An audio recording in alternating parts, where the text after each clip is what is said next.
Come on, I had that intro perfect. Yeah, but I just got back with my food, so I didn't have anything keyed up. I literally waited for you to sit down. Just saying, I wasn't broadcasting. It had empty space. Well, are you now? Yes. No longer get notifications, so it's really annoying. Yeah. It is.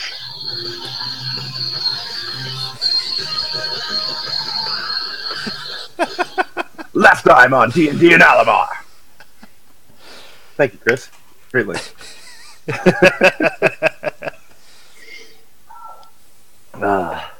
So last time, the party found the hag's hut.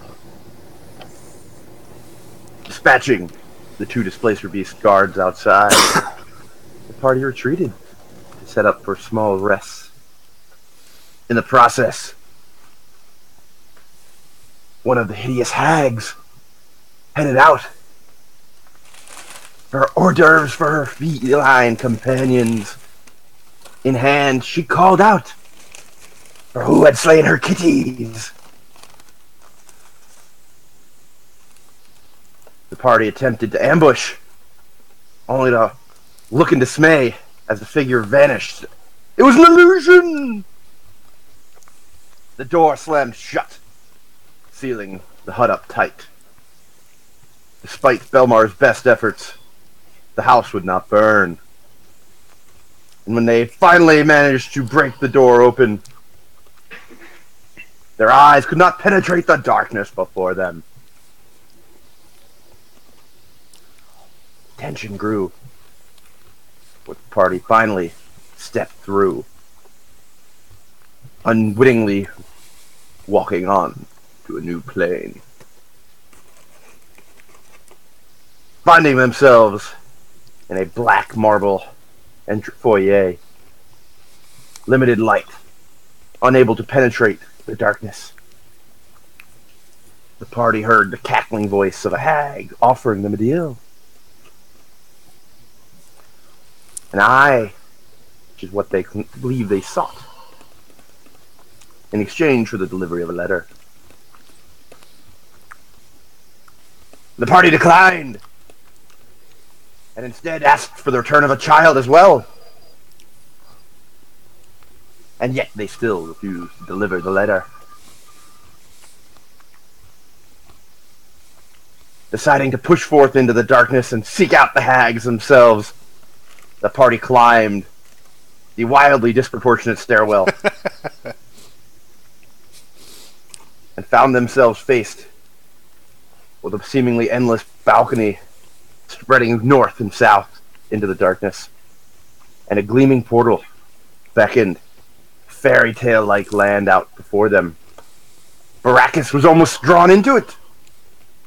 The rest resisted the compulsion and decided to head northwards along the balcony.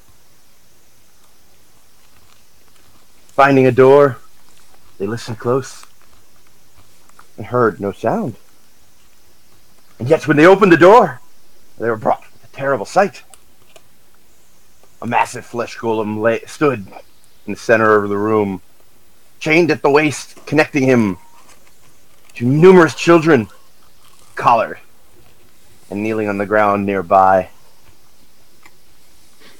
It is at this point that Belmar sealed his fate, and that of the children, as he scalded their necks through, heating the metal to the burning point. The party was lucky, managed to save two of the children after they defeated the flesh golem. The rest of the party looked on in horror at what Belmar's actions had wrought, and Belmar's own faith was now to be tested. Is this the beginning of his soul's torment? The end of his conscience? What deific fate could be laid upon him at this time? And what, pray tell, will his companions do as they spy the body? Well, actually, only one of you spotted the body. So, Yeah, but he told us. out of character, but Alright, yeah. Back to the room on you guys. Basically, a summary of this episode. Yeah. Right there. That was. You wore that shirt on purpose. Huh? It is an excellent shirt. You wore that on purpose? Because I wore this one on purpose too. That one! Oh, nice. I guess you get 30 experience for this awesome shirt. Only if I can get 50 experience for this awesome shirt. Trying. Yeah, well, that means now I'm a DM level 2 now, fucker.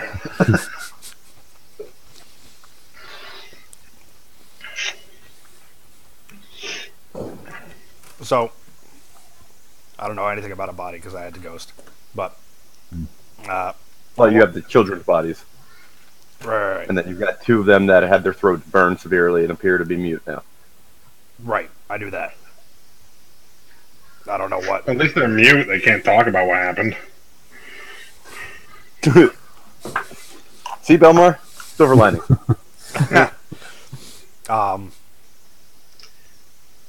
I want to roll to, and I mentioned this to you last week. I want to roll to see if I know what spell he casts, like what I know about the spell, if this was avoidable kind of thing, if he went too far. Knowledge Arcana. 18.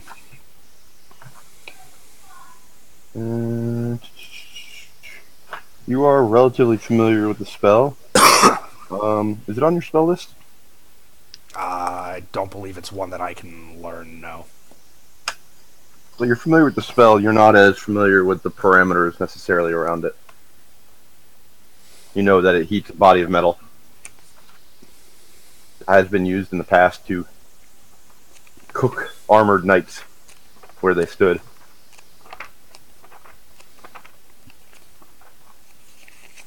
You'd think your personal opinion may lean more towards it's pretty reasonable to expect it would heat up any metal connected, but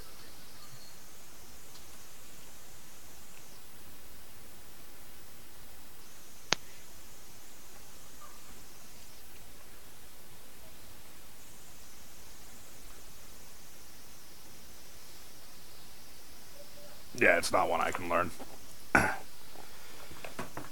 Alright.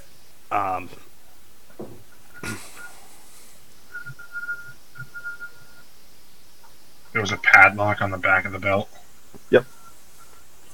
Did the belt burn through the creature's body? Yes. So is it seared inside of him, or is it like melted off? His body's in 2 pieces. Okay, I'm going to see if I can break the padlock to release the chains. Give me a strength check.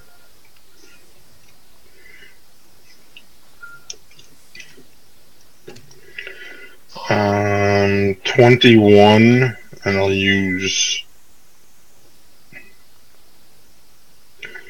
Yeah, I'll use the Mace of Disruption I have.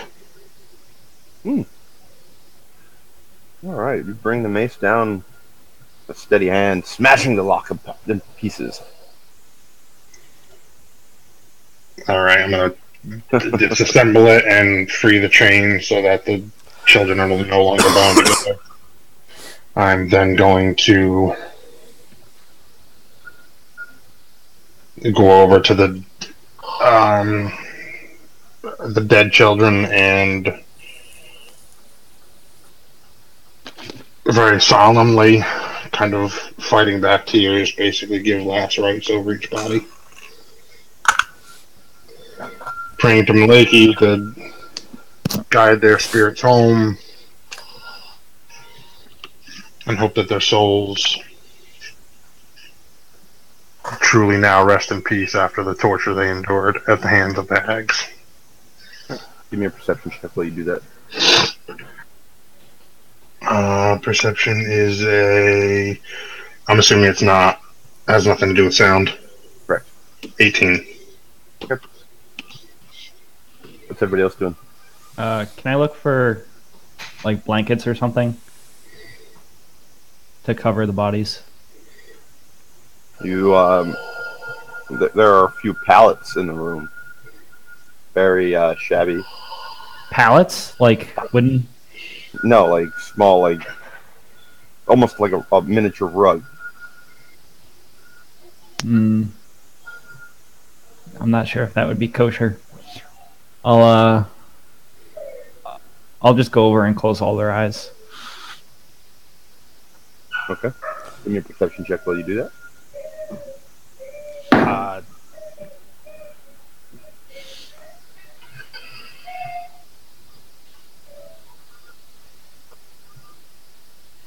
Uh, 23.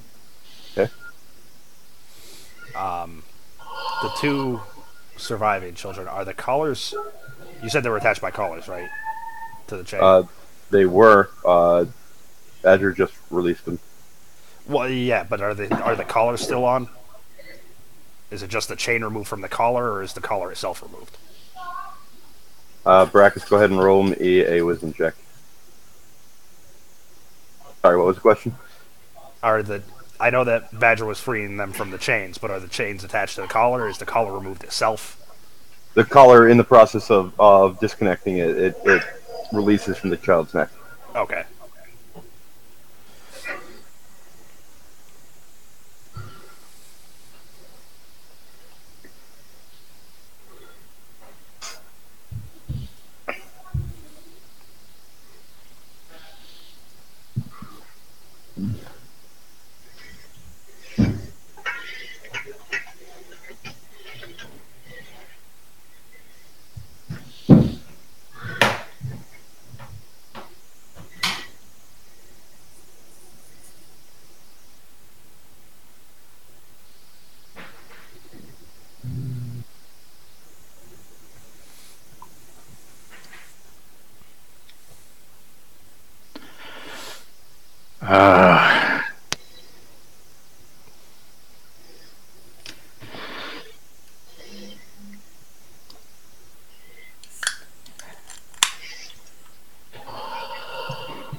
I Someone's turn gotta around grab from the some child. beer. I just,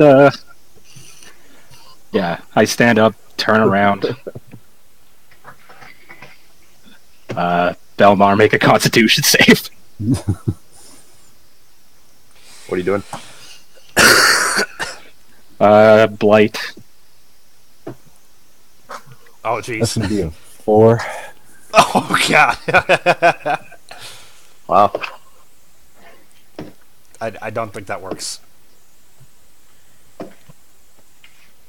He actually rolled a nat 20, and he was just like, nah, fuck it, I'm re-rolling. Party needs a cleric anyway.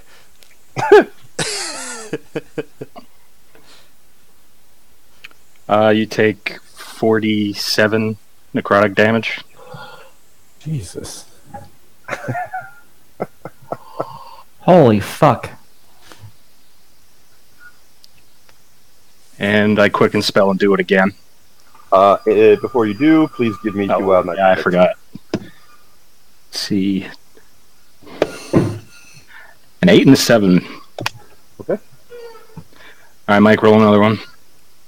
If you're going into combat in initiative, because you've initiated combat at that point, I'll give you the surprise round. But I don't. Unless Mike doesn't want to react. I mean, I would like to react, so Yeah, roll initiative between the two of you and anybody else that wants to participate. I don't know. Just all of you go ahead and roll initiative. That'll just be an action order in case anybody wants to react to this. 17. mine's gonna be 21.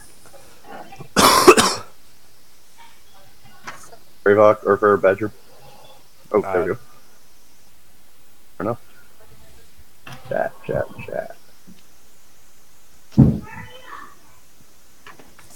Alright, Urfer, you can react first. Not an unexpected course of action for this session to begin with. Okay. I'm going to Silent, he just literally stands up and goes. I'm gonna, try to just calm down. Stop it. Like I understand. He may have accidentally just killed their daughter, but there are things that are more evil than this vigilante druid. Like we need to come together. Stop it, please. And I'll roll persuasion. Since he says that, can I roll to see the daughter that I hadn't noticed? You can give me a perception check, sure. My persuasion is a 18. Perception's a 16. Yeah, you spy a figure that you believe that Urfa is referring to.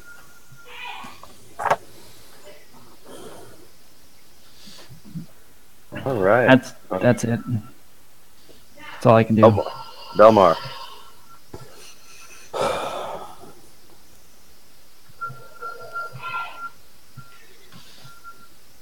All right. I'm going to turn to Baracus and cast Hold Person. Counterspell. No, you're not.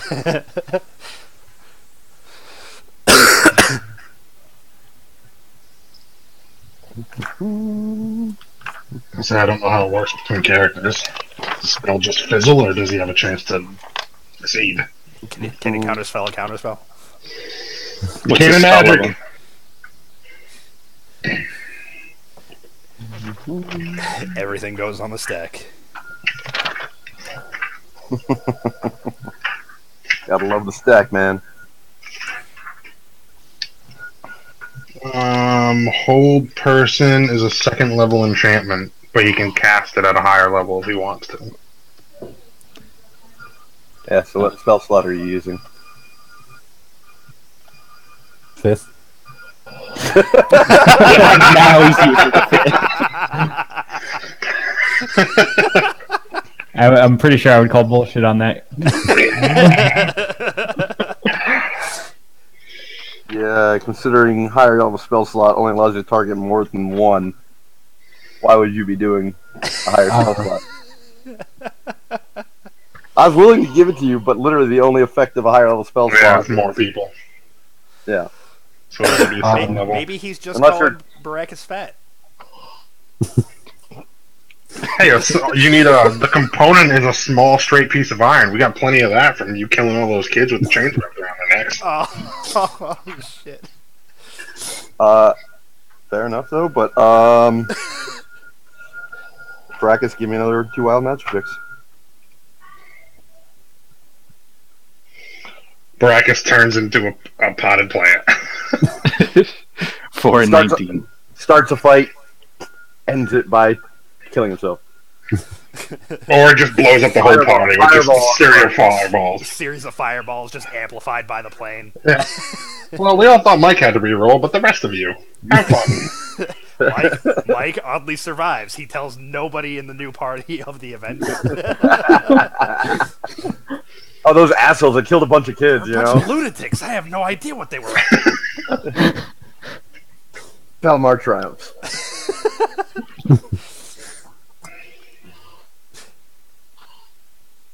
Alright, anything else, Belmar? You gonna say anything? Yeah, you're gonna... Yeah. Soapbox. I'm going to look to Baracus, eyes filled with tears. Hold on.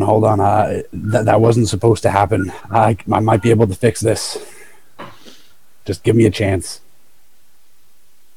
Did my spell work, by the way? Is he held? No, he The countered spell it. did not work. Oh, okay.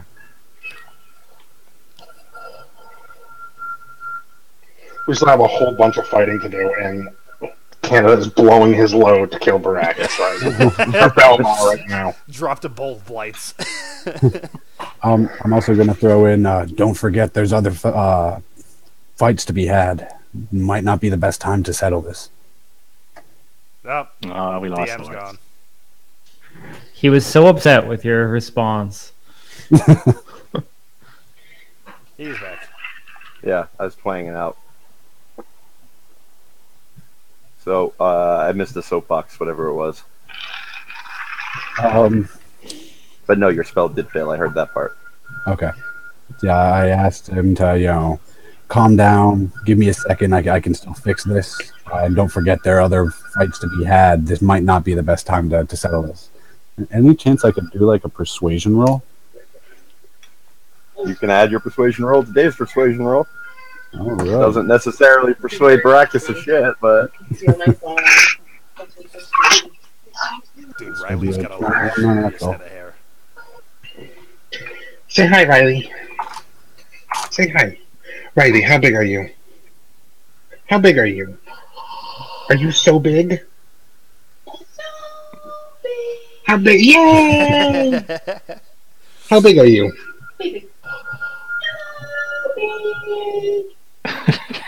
Riley, how big are you? Show them. Yay! I swear, every time I see that kid's hair, it's She gets more and more of it. Oh yeah. yeah. It's only fitting you see my kid. definitely She's- nicer than my hair. Damn. How big are you? How big are you? Are you so big? Are you so big? Show them so big. You don't do it. No, you don't want to do it. Yeah. How big are you? Huh?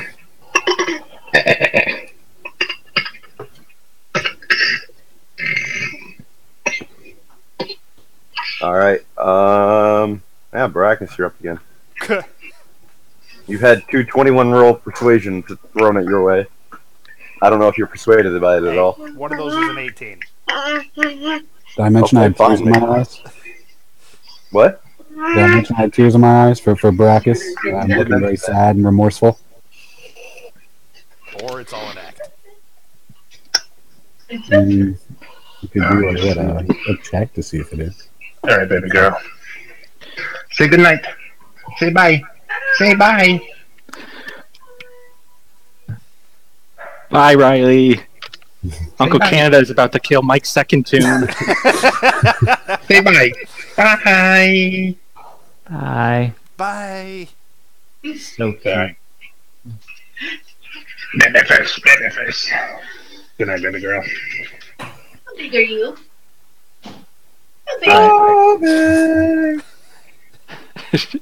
How big are you? So big. She's like the puppet master. She's learned that when she does it now, we respond. So like this morning, Melissa had her down on some blankets on the floor, and she'd like look at us and she'd go, and we'd go so big. And she'd be like 5 times in a row, where she'd like stop and be like, and just kept doing it because every time she does it, we say it to her. Penny's doing the callbacks now. So like She headbutts you. I don't when believe her. we're in the car driving, at one point I yelled "We ride," and she's just in the back seat, just "We ride." All right, I'm going to do an insight check for sincerity and if it's possible for him to do anything. I'll give you 2 rolls if you want. Possible for him to do anything? What do you mean? He said he could fix this. Is that possible? Anything's possible through magic and demons and deities and fae and Oh yeah, you're gonna throw my line out there, huh? yeah. You're gonna take my line and Insight is a 13. All right. Do I need to like counter roll or can I just? you already gave him with your persuasion. All right. He seems like he's being sincere, and you can give me another insight check to see if you think there's a way for him to fix something. 6.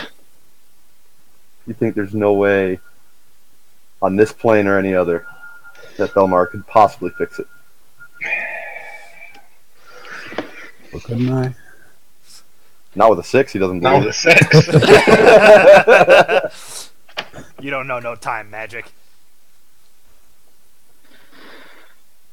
Oh, Mike, I'm sorry. So that was I didn't go your way. Alright, 5 minutes in.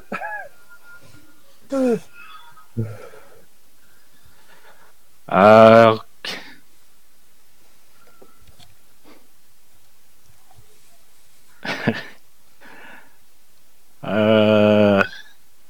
You do do think he's being sincere. That's just me playing devil's advocate. You can kill him, it's fine. Because if you don't, who knows how the rest of us will act. That means you think he's sincere, but you think he doesn't know what the fuck he's talking about and that he can't actually fix it. But if He's I don't know what I'm really talking sad, about, but he can't fix it. this was an accident. If I don't know what I'm talking about.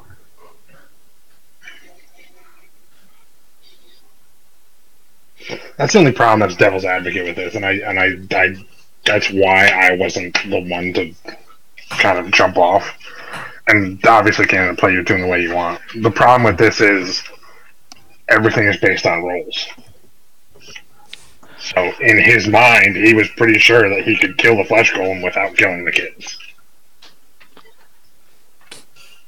Can't fail a check if you don't roll one. That's right.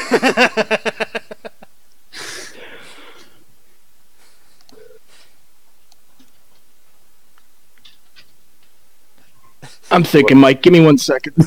Just give me a Take all moment. the time you need. I don't want to. Mike's like, I don't want to rush you. I'm not gonna rush you.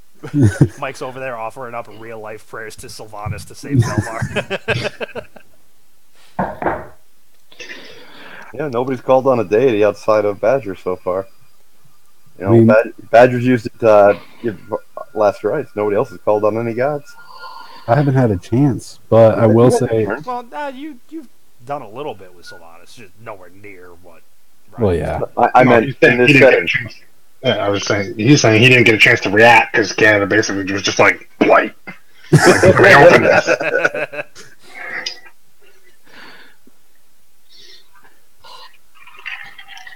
All right, in a blinding rage, I say, "There's no possible way you could fucking fix this." Give me a chance. But What if- could it hurt? More kids.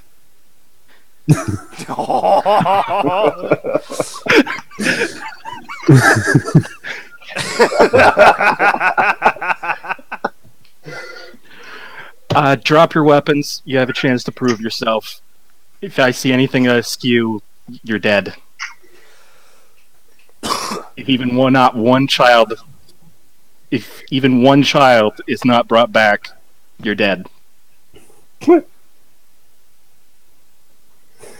right. Can I have like a layout of the room? It's a Firstly, simple, do you drop your weapons? He turns into a rat and I was gonna goes. say Belmar just sprints.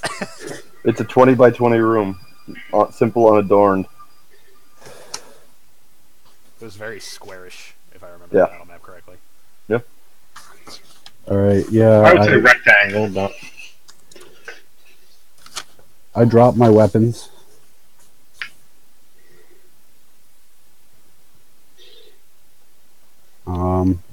Steal that stupid staff of the woodlands from him. I was gonna ask No if more he drops giant the trees staff from- too. No more giant trees for Belmar. Well, that's my focus. It's not really a weapon. Not right now. Does Baracus see it that way?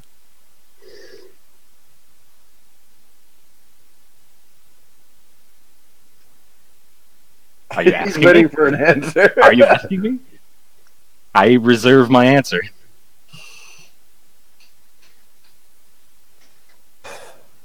How high is the ceiling here? 12 feet. 12 feet.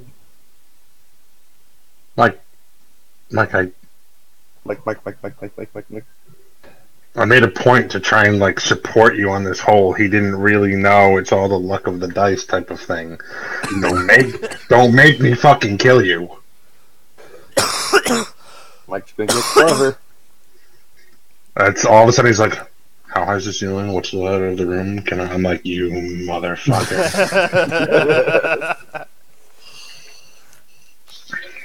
All right. I drop my shield.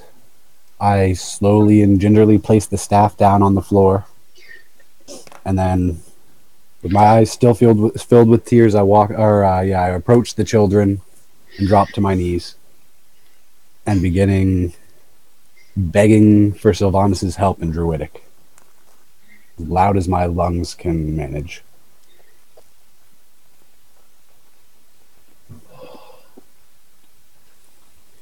Anyone doing anything with that's happening? Are we still in combat? Because I wanted to do something, but I was waiting. Uh, fair point. Technically, Trevok's up next. Trevok? Um,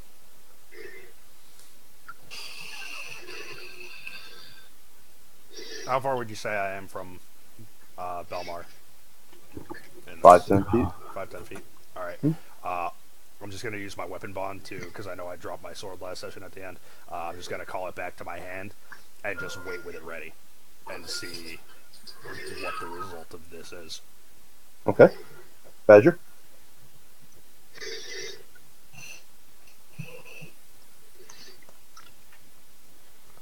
Oh wait, sorry, Ryan, not to cut you off, but I wanted. It's not my turn or anything. No, I wanted the readiest spell. It just occurred to me that Adam just took his turn, and we were still in combat.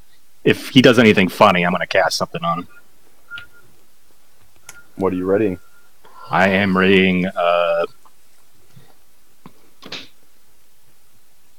Scorching Ray. No. Badger? I'm going to solemnly walk over to Belmar.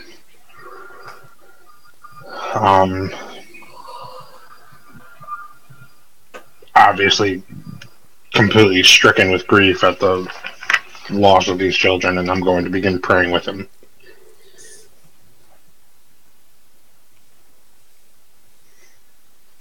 Basically, kneel down next to him and begin praying to and continue, because I haven't stopped, but continue praying to Maliki. Alright, can you both send me what your deific plea is?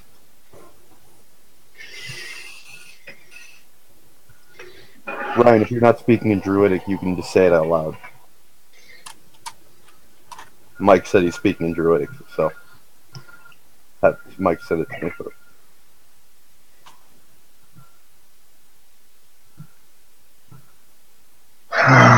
What's Maliki's race? Elven? She appears to be an elven. So I'll say the prayer in the tongue of the elves. If she appears to be elven. Well, I should know she's elven, shouldn't I? Well, she's a deity. She's not really elven. She just appears elven.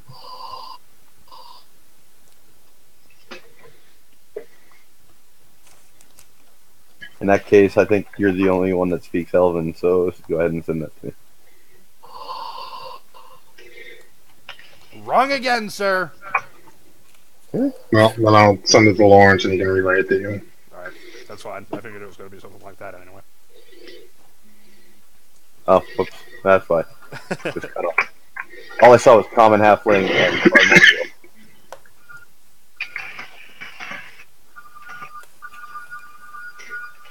Also, apologies. I don't know why I yelled wrong again, sir, like you were wrong any time recently, as far as I'm concerned.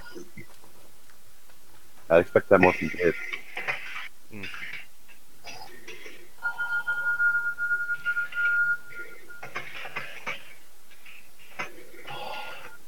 Keeping you entertained, aren't we, Dave?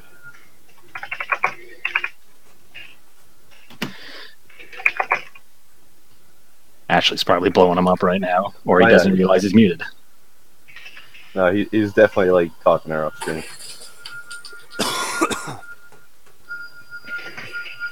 Meanwhile, I'm getting texts from Deli like, "Do you guys need a cleric that badly? Does Mike want to play one?" Deli's gonna roll.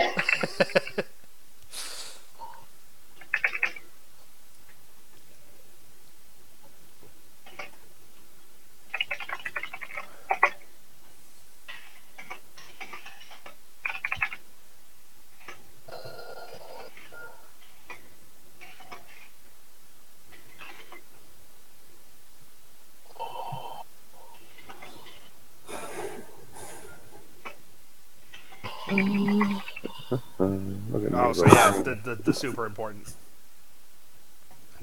conversation. Marley wants to say hi. Hi. Say hi. Hi. All you can see is. Hey! Hey. I was going to say something really mean. You're shy. You being shy? You were just singing "I like boys." I like boys. All right, I'm gonna mute now. Bye. Before the headset got Oh, swapped, God. I was about to say, Dear along the Lord. lines of, Dave doesn't have friends, don't call us that. And then it's like, here's the headset on Marley. And I'm like, oh, wait, no, pull it back. Thank God they're gone. Ryan, are you sending it over? Huh? Yeah, I'm typing. All right.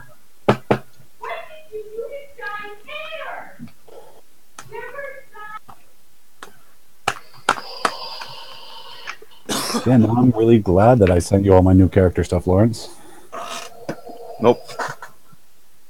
I refuse.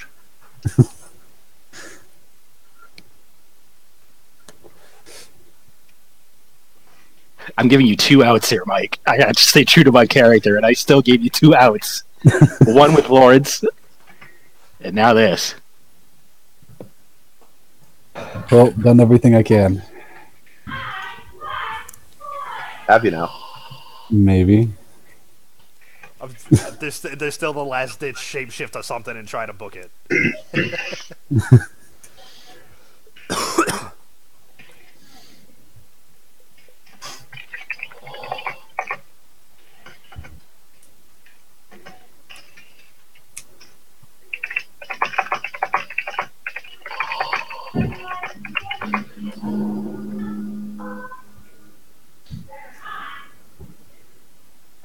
Sorry, just waiting on one more prayer so I can pass that around. Then some shit don't go down. Or is it? I like the nervous look on Mike's face. It makes me feel good. I think Mike's been nervous for like a week. I really have. I think you'll be intrigued. Sitting there at work like, fuck, man, how am I going to get out of this one?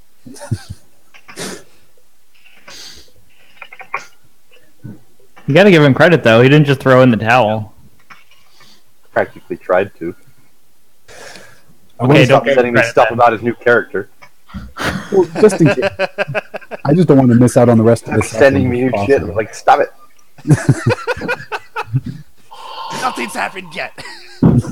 I retract my statement.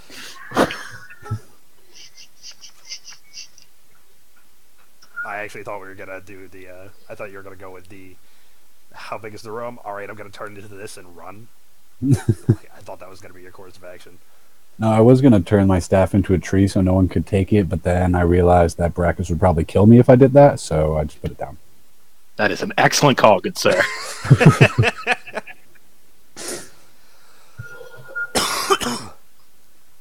And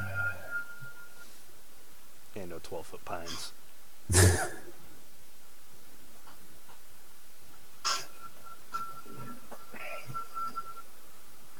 All right. You all feel a massive wave of pressure upon your minds. And the room you stand in suddenly twists and is subtly different. The walls around you are no longer made of marble, but instead of simple thatch. You can see the door behind you leads out into what appears to be a simple den. And you can see, looking out, 3 old bent and stooped crones kneeling face down on the floor as a large humanoid figure walks slowly towards you. The figure is dressed in a dazzling display of wealth and power, in majestic clothes, buttoned up high in the neck. And it is at this point the figure's appearance truly throws you all for a bit of a loop. His head is that of a massive white rabbit. His eyes glow with a fiery red light as he walks slowly and calmly into the small room you find yourselves in.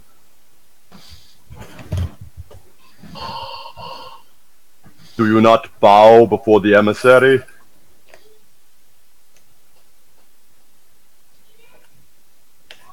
I bow. I bow, putting my forehead to the ground. Knowledge nature. I bow. 18. Do you want knowledge of nature, or you want? I don't know. What do you want? Knowledge of the planes, knowledge Fey, knowledge Arcana, knowledge religion would be preferable. Any of those. I'll give you knowledge of religion then. 19. Baracus, Trevok, what are you doing? Can I give you a shot at Arcana? Yeah. Are you bowing, or just going to the check first? I will bow, and my check is going to be a 19 as well. I'll also do a check for Arcana. Oh, I got a 10.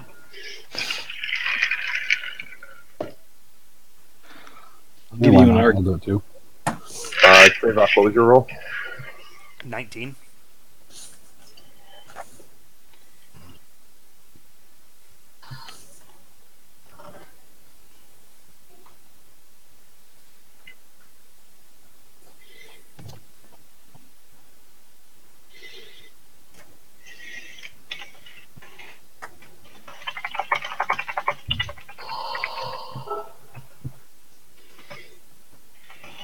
Nice prayer, Badger. Hey, buddy.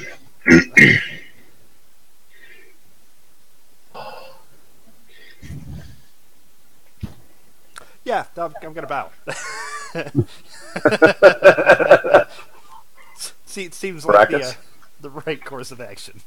Oh, there's the check. Okay.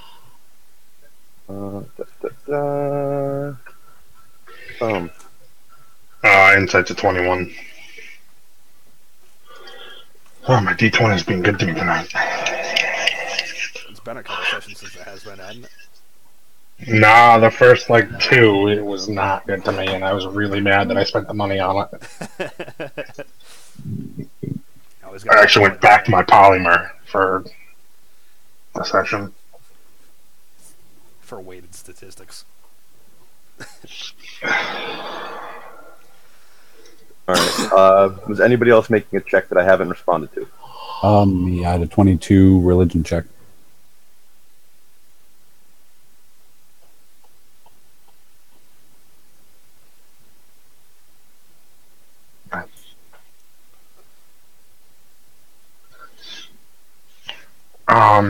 Can you give me 2 seconds while I go grab a drink? Because I really want to know what's going on. Leave your headset on. Yeah, but once I get to the fridge, it cuts. Ah! Run, man, run! Run, man, run! Damn it. Arthur, Ness, doing anything? Besides bowing, you told me. Rolled Arcana, I think. Yeah, I rolled Arcana and got a 10. Oh. Okay. So no, he's not doing anything. I assumed I didn't know anything, though.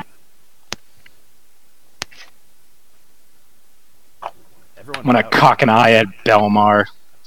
Kind of like, what the fuck did you just pull? And reluctantly kneel. Reluctantly. Reluctantly towards Belmar. Not towards the emissary. Did he say that he said that in common, or is it like an encompassing? You can't quite identify what language he just spoke to you in. You know you understood it, but it didn't make. You don't know why. I suppose my question was it a spoken language, or is it just we hear it in our head? You hear it, and his mouth was moving and making sound. Okay. I just wondering if it was like a telepath thing versus. So it seemed it. You think back on it now, after processing it, it doesn't make the sounds don't make sense, but the message still got conveyed. Got Babel fished. Nice. So he's chittering like a rabbit, but we still get it. This is what it's like in Pokemon.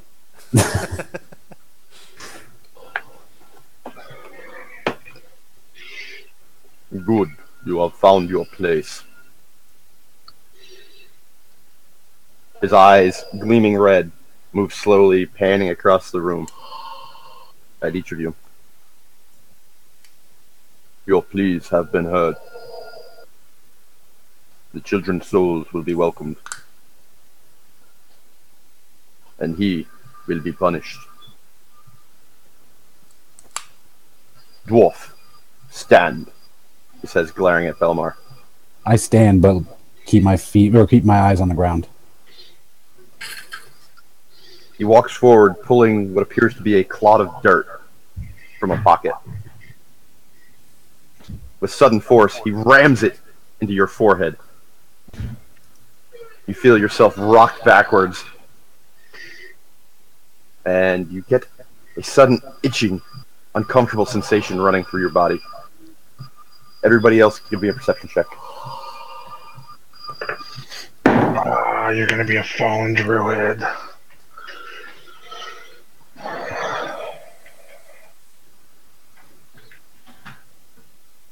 I don't even know if there is such a thing. There's gotta be, like, excommunication for clerics and whatnot, right? Alright, Trevok, Badger, and Urfer, you all watch out of the corner of your eyes in amazement as you can see what appears to be a rapidly spreading series of growth bursting from Belmar's flesh. Belmar, as you stand there in shock, your limbs refusing to respond, you can spy what appears to be fungus and mushrooms sprouting from your flesh. As you have treated life, life shall so treat you. Care for your body now, as it generates new life to replace that which you have taken. If you fail in this, you will not be hearing from me again, nor from any other, ever again. And your soul shall be cast into the 7 hells. Be careful for that which you ask, for you are not worthy of his attentions. On your knees. I drop to my knees without hesitation. He turns. Gnome, stand. I stand. Your mistress wishes me to confer her best wishes and love for you. I begin to stoically, silently cry, but nod.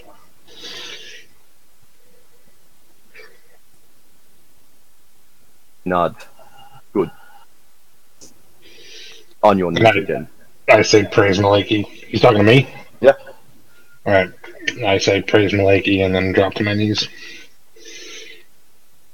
Follower of Oberon, stand. A stand. Does Your in general master. apply to everyone, or? Are you a follower of Oberon? You're welcome to stand if you want. Sorry, I didn't hear that part. It was a little choppy. My bad. Your master passes along a gift. He holds out what appears to be a small, rose-colored antler.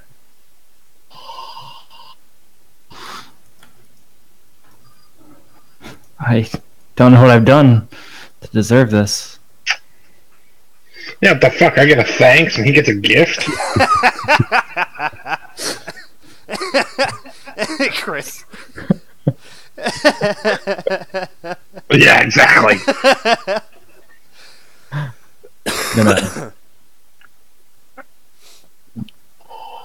Gonna take it humbly and say,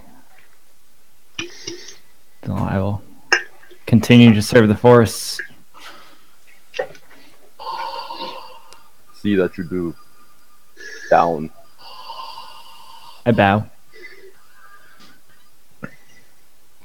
He said down. Yeah, he said down. Demon-blooded, arise. His eyes glare at Baracus. I caught that, but I was muted. Sorry. I rise. You are tasked as guardian. Should the dwarf fail in his task, you will have Sylvanas' blessing to carry out the sentence. I nod solemnly. This pleases me. Cannon's like, fuck yeah. Executioner. Now, if this was a movie, you two fall madly in love, though. And run away together. They head to the Underdark to escape Sylvanus.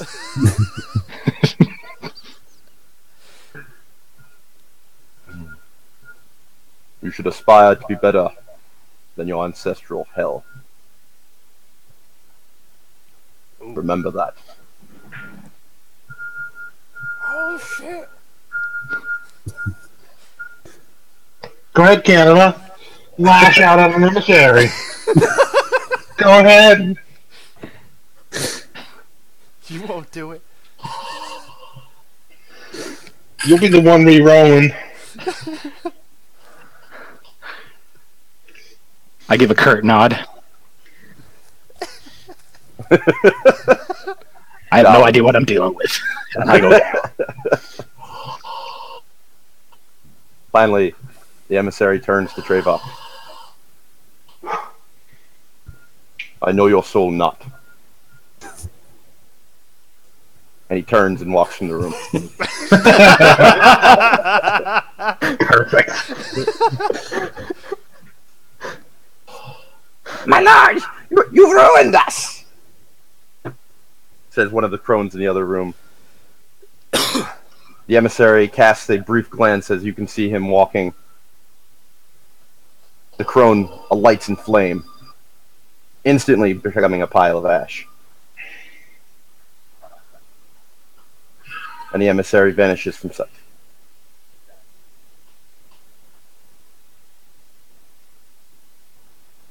The other two are still in there. Yeah, When he scrambling vanishes- to their feet now. What happened to the children? Look, the corpse is still around you. Uh-oh. Says, uh-oh. Oh, so this. Okay, so when he said their souls will be saved, it was literally that.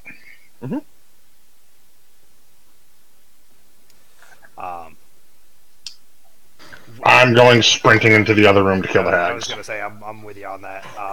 Because the illusion didn't come back, right? Nope. Yep. Into the other room. Actually, is the door open? Like, are they just there? Oh, give me 1 second. I will pull up a map, and you will see. He said it was just a thatched house, but I understand that, but if they're getting to their feet, I'm hoping for a surprise round. I think everybody's surprised at this point. I'm hoping for them to be flat-footed. Hmm?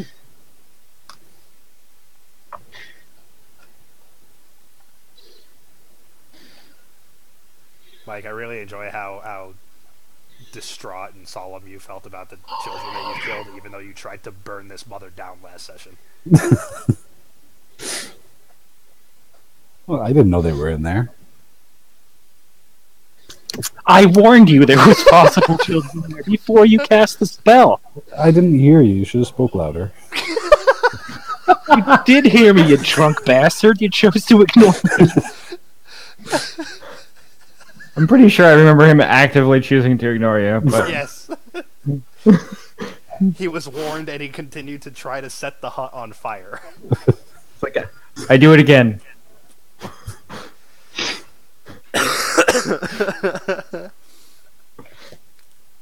Just curious how distraught Belmar would have been if you burned the hut and then found 8 children.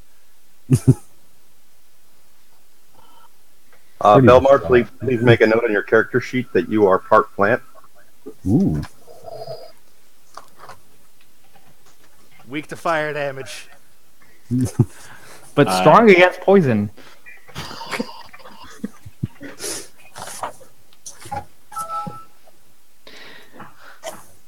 Fun fact, you now have disadvantage to blight.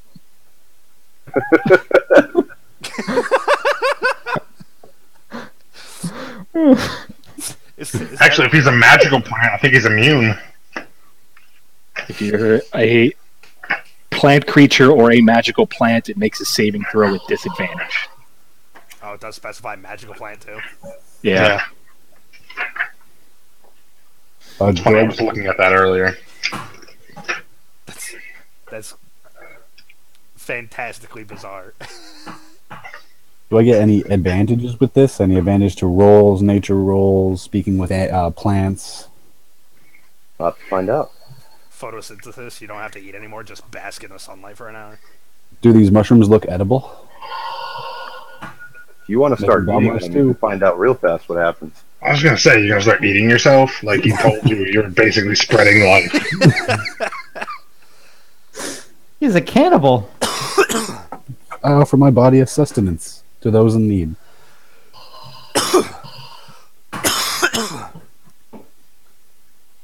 Oh my god. I'm really picturing a photosynthesis kind of thing.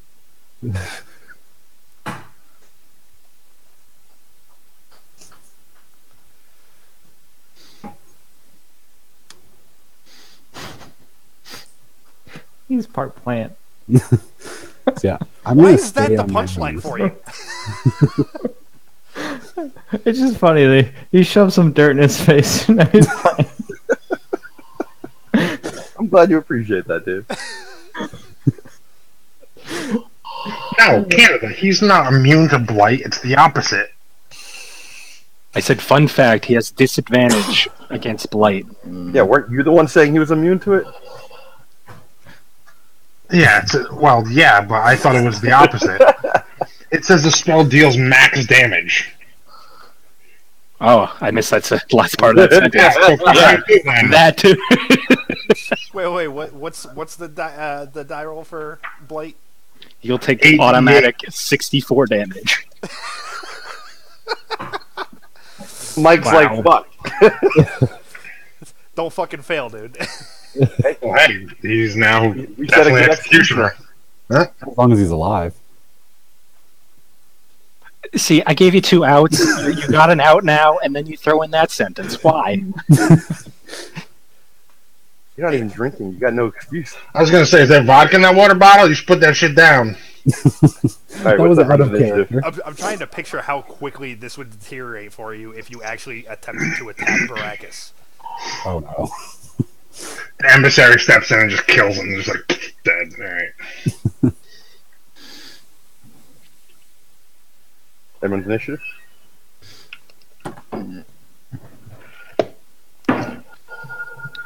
Boy, net 20. 11. 18.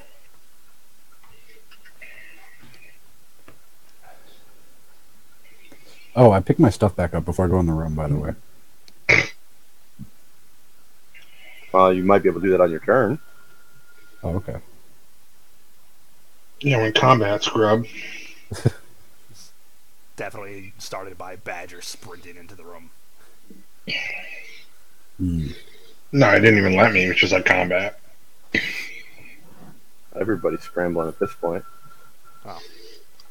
Intentions were expressed. Irrelevant. Well, yeah, I wanted to use the war pick of the line and just coup de grace one in the back of the skull with the pick.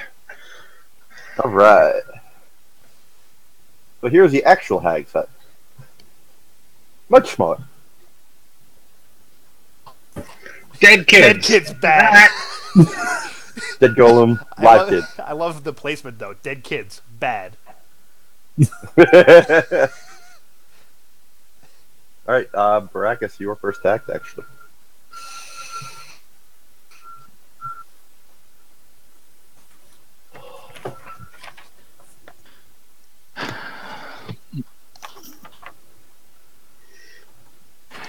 Every fiber of my being wants to cast a fireball in that room and just torch every magical item that is most likely in there. Oh, don't do that, dude. There's a pedestal with an orb. We know how this ends.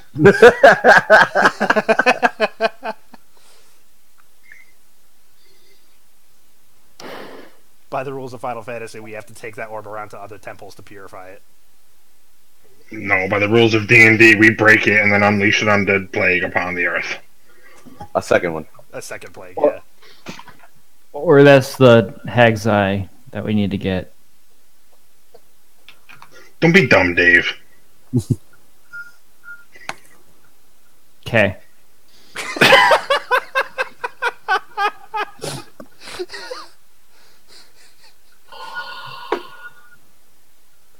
So, Braggus. Sorry, I'm thinking. You got all this shit in here that my collateral damage is gonna do bad things to. You could just not always fireball every time there's combat. And not play true to my character? I didn't realize your backstory was only cast fire spells. Well, look at Sorcerer. That's pretty much all you got. With a few exceptions. There's got to be some frost spells in there, right? I'm going to look at Sorcerer right now. Just I would say 70% are fire-based up until level 5.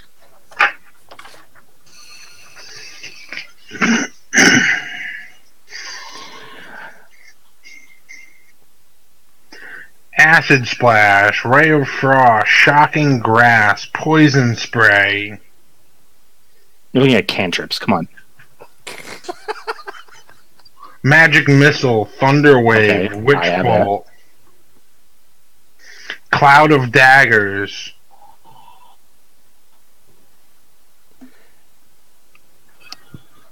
Phantasmal Force, Shatter. Alright, I Magic Missile, Hag 1. Lightning Bolt, Sleet Storm, Stinking Cloud. I can keep going. You want me to keep going? Sure. Stinking cloud. Ice Storm, Blight, Confusion, For 12 damage. Cloud Kill, Cone of Cold, Insect Plague. Yeah, I'd say probably 50-50. And that's just reading offensive spells. Obviously, you've got a lot of other shit.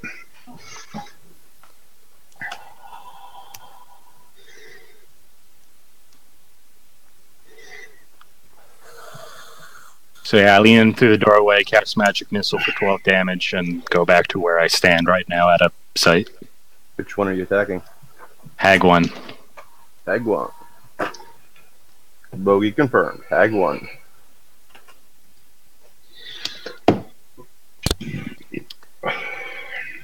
Yeah, you pay for that!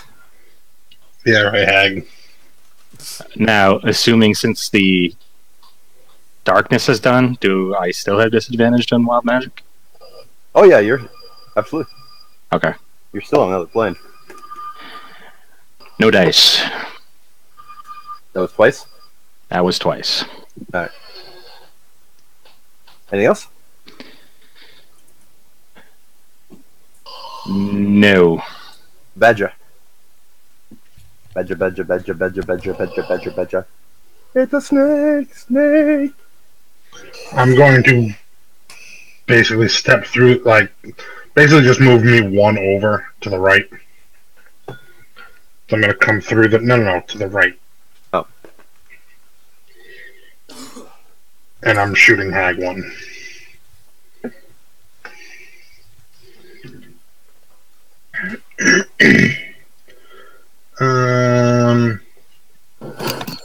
Was a 19 hit? A 19 does hit. Are they considered undead? No. Really? How would they be undead? I don't know. Alright. So first roll was 19. Next roll was a nat 20. Rolling for potential crit. Nat 20 again. Double it up. I don't know how this works. Basically, Roll again for an insta kill. I think we did. I thought you got away with that, and it was every 20 adds just an additional die roll for crit. No. Yeah. I thought you got rid of... I was pretty sure that you didn't want the insta-kill in Alright. 5th, I'll since do you it. got rid of it. No, So we'll do another extra 20 adds an extra time. Multiplier, sure. I like it. I thought that's what you did because you didn't want the insta-kill anymore. Yeah, something about I like it. Insta-kill's that. not in 5th, so... I'll trust to my less tired self. So, yeah, it's frozen for me too. It shows me biting my nail. It's kind of obnoxious. Yeah. Oh, there it is. Thank you. You're welcome. So, I roll again then? Yeah.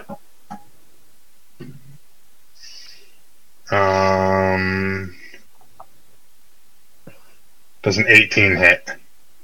Yep. Alright, so I have no idea how many die I'm rolling.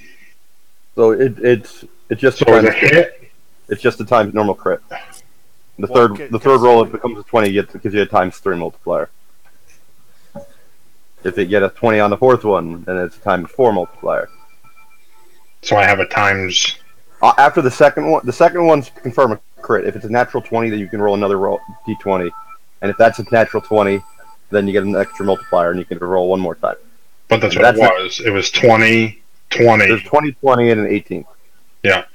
So you stop on that. So you just have a crit. Times 2. Okay. I have no idea how many die I'm supposed to roll right now. Everything gets doubled. Whatever your normal dice is, double it. Whatever the normal addition is, double it. Don't forget your Colossus Slayer, because it already took damage. Well, that's why I always attack the one that's wounded. All right, so let me roll the crit first because I'm still kind of confused.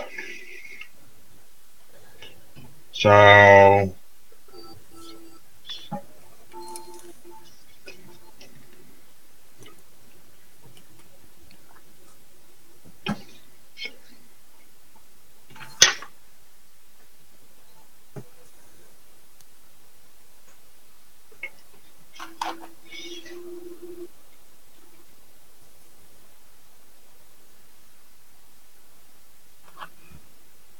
So 42 damage on the crit.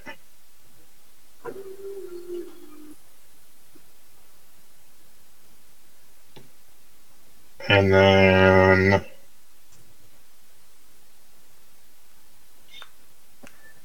no, I'm sorry, 44 damage on the crit. I forgot to add my damage modifier.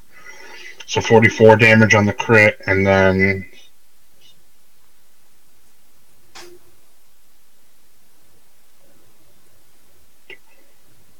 64 damage. On Total. top? Oh. No, total. 64 total. So the crit was 44, and then I hit for 20. Yep. God damn. The hag appears stunned at the massive amount of damage.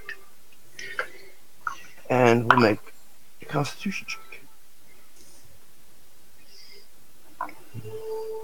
She sags down to one knee, but is still alive.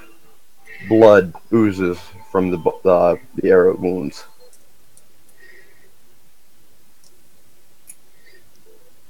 The arrow itself went up to the fletching, sticking directly from the center of her chest.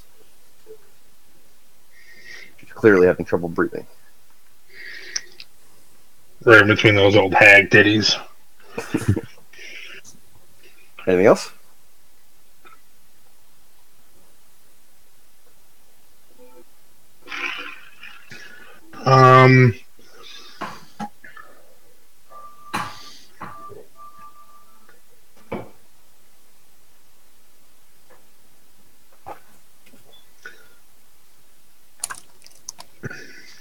No.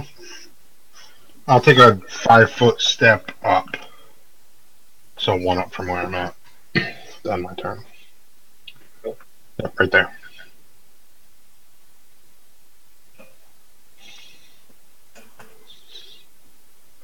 Alright. Help me. Draybuck, you're up. I will whisper Ignis under my breath as I charge Hag 2. Yes. It's all for you guys right here. Enjoy this. What am I enjoying? You'll know. Deli getting moist.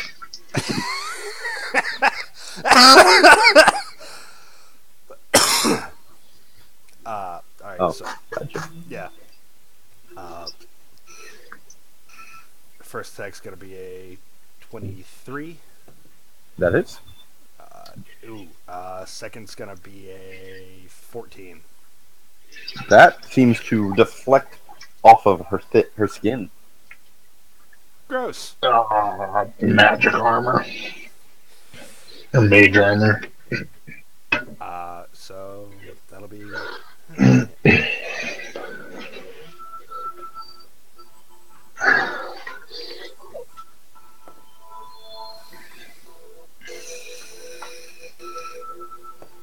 10 regular and 10 fire.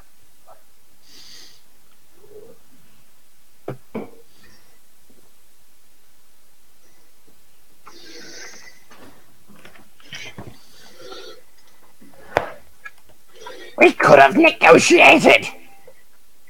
Says Hag 2.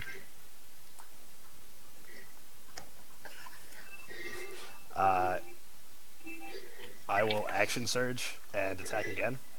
Okay. While saying the ever cliche line, negotiate this. Appropriate. That's fair. Can't argue with that. It's going to be a 20, 21, and 19.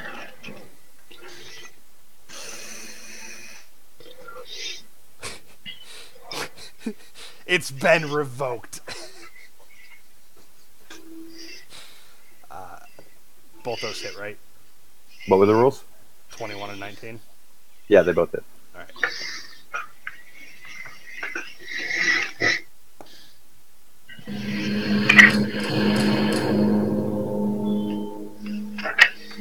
13 regular.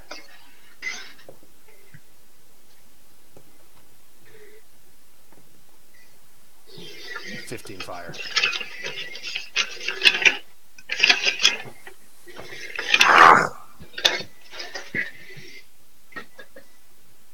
All right. Anything else?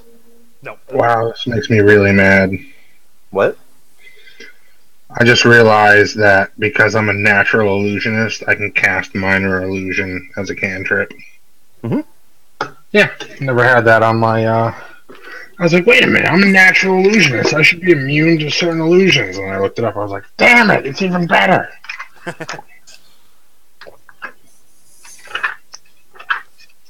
All right. Anything else there, Trevok? No, that's going to be it for me. Badger, natural man about town. All right. Hag 1 raises a gnarled finger, desperately pointing at Badger. Badger, please make a wisdom save. I got this shit. Wisdom's my jam. Wait, do I have advantage? Nope. Alright, that's okay. 20.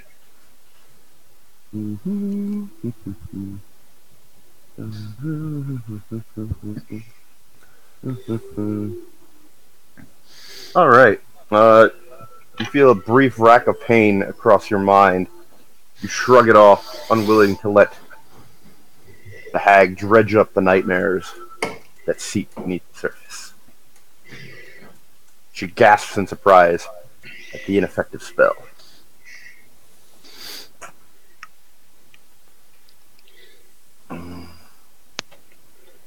Looking in shock. Surely we can come to an arrangement.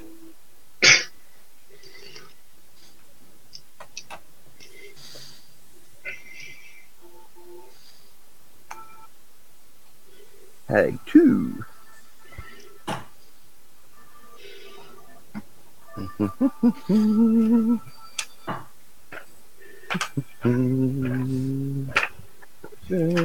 Chris, I'm now upset that I didn't yell we don't negotiate with terrorists. That should have been my go-to instead of negotiate this. That we don't negotiate with terrorists. That's the cliche line.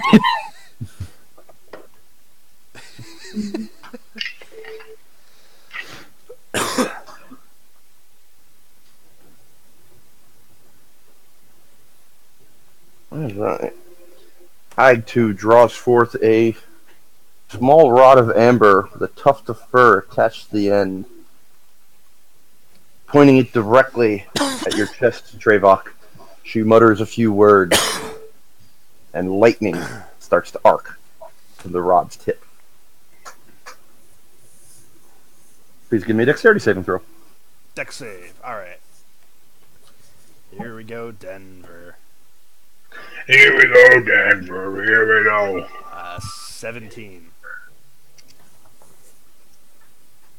I'll give him a bend luck, just in case.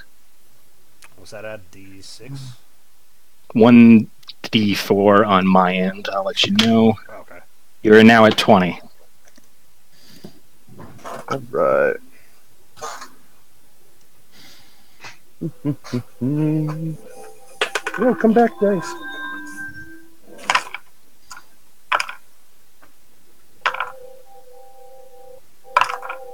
It's a lot of die rolls for me now. For me having a successful roll. Still gotta roll all the dice for half damage. I Taking know. half damage. All right. This is an awesome shirt. Due to your nimble movements, you managed to avoid the majority of the blast. However, you still take 15 points of damage. Lightning damage. Okay. As a gleaming blast of electricity shoots out from the tip of the rod, striking just past you into the wall behind, causing the entire hut to shudder. You describe it as nimble movements, but every time I dodge on a fighter character, I can't help but think of like the Monster Hunter, like full plate, just dive to the side. Why is it Monster Hunter when we've been playing this game for like 12 years? Yeah, man. Well, because Monster Hunter is the. Why isn't Monster Hunter like this? It's just the current game reference that I can make about a like Dark Souls. I feel like would fall on semi-deaf ears here. Monster Hunter, at least most. Of Or you can just go with Monster Hunter has visuals and this game's all in your imagination. Boom!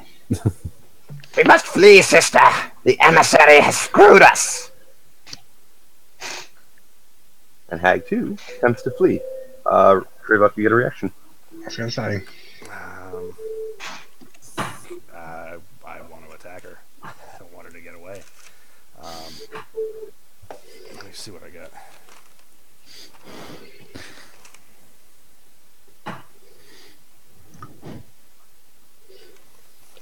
Yep, not much as far as useful spells goes. Alright.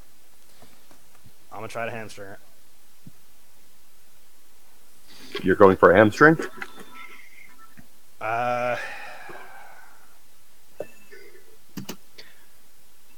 I doubt you can do 30 damage in one swing. That's a good idea. Yeah, I'm going to try to restrict movement. Alright, attack roll with disadvantage.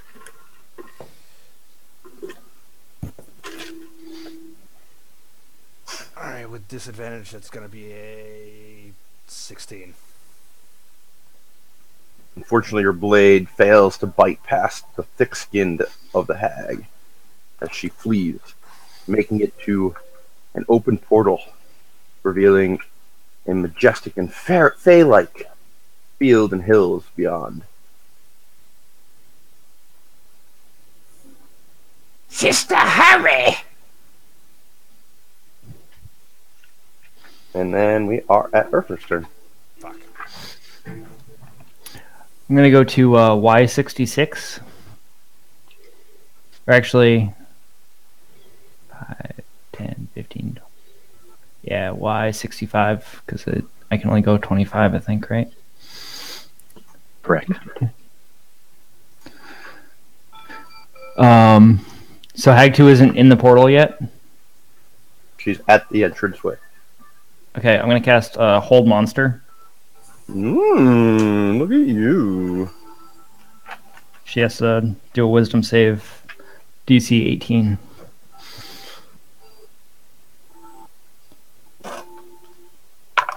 Wisdom? Yep.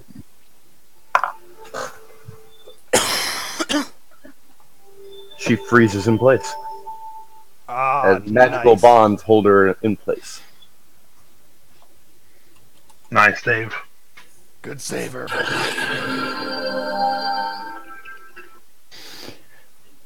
You will perish for what you've done. And next person's turn.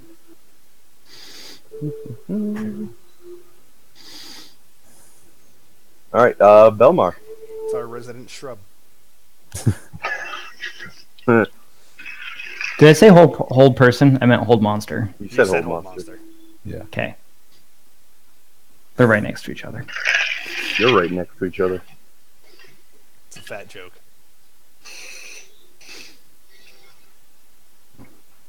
Belmar? I'm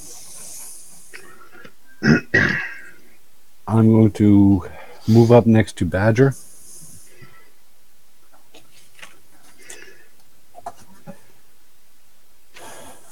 Block her from the portal, man. With I can't make it down that far. Well, you can stand in front of the portal. Like, you could go to Z62. I mean, Nah, I mean, really do. I mean, Trust me, Dave, I'm not laughing at you right now. I'm saying. I don't know if I could picture Dave as J-Rock or Butters more. Butters. I believe I know what you are saying. I'm saying. So yeah, I guess I will go to column Z. There? Yep. Okay. And I'm not sure how this is going to work. I'm going to cast Produce Flame. Why do I feel like you casting Produce Flame? Oh wait, aren't they already like fire resistant? Was that a thing? I think you're going to have a hard time casting the spell altogether, my friend. Yeah, you're not reading. Oh, I'm going to pick up my stuff and then go out there. Nope. Oh. You've now you have to move back. He's not letting you read. Well, I'm still going to cast Produce Flame. I clutch one of the rocks because they are natural and I use it as a druidic focus. Julian ankle. First link won't work. Second link will.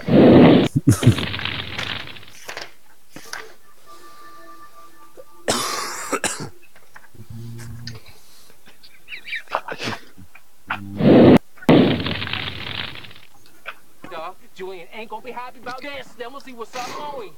Then we'll see what's up, won't we? Blah! Just get on the bus. And who has one drink and one thumb and owns part of this party bus? You, huh? You spent my like a plaza, like It's like a mall. Wait till you see it, dog. nice fucking bus. I got CAA, bitch. Hang on. 5 free toes in the first year. Blah! Being on a little era,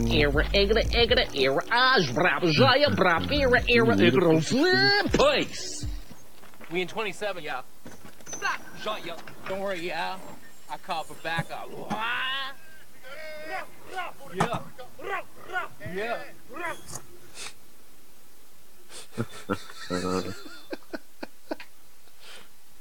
Don't worry, yo. I call for backup.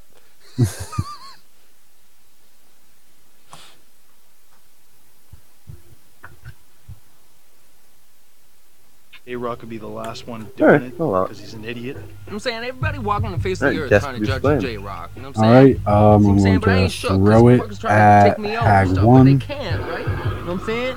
Know what I'm saying? Too many times. That attack roll is going to be a 23. Once or twice is cool, but 80 or 90 That hits. times, man. What are you from the department of know what I'm saying? You taking the know what I'm census? You counting my know what I'm saying? We're hanging out, right? It's all 8 or 9 times. That's you too see many what I'm know what I'm saying? saying. You're riding on my jock, you know what I'm saying? I'm just trying to have a good time, you know what I'm saying? You're counting my know what I'm That's too many saying. times. That's How am I once or supposed to twice be is myself cool, when you're counting my 8 or know what I'm 9 saying all the times. time, you know what I'm saying? No. J-Rock. It's going to be for 8 damage. Saying what? You know what I'm saying?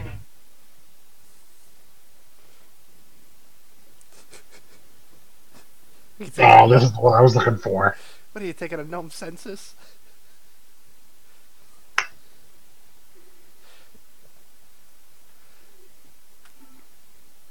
The hag gasps and collapses.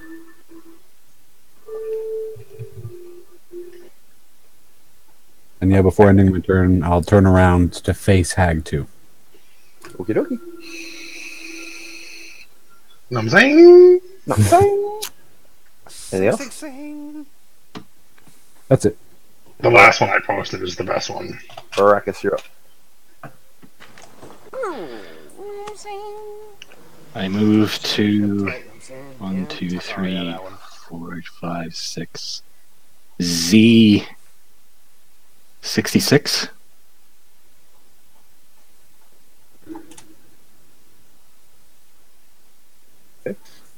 You have advantage on attacks.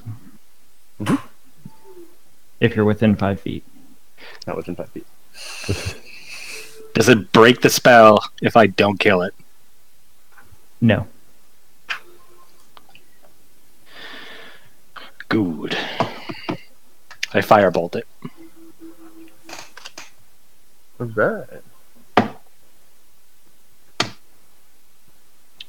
It's a 27 break. Oh, yeah.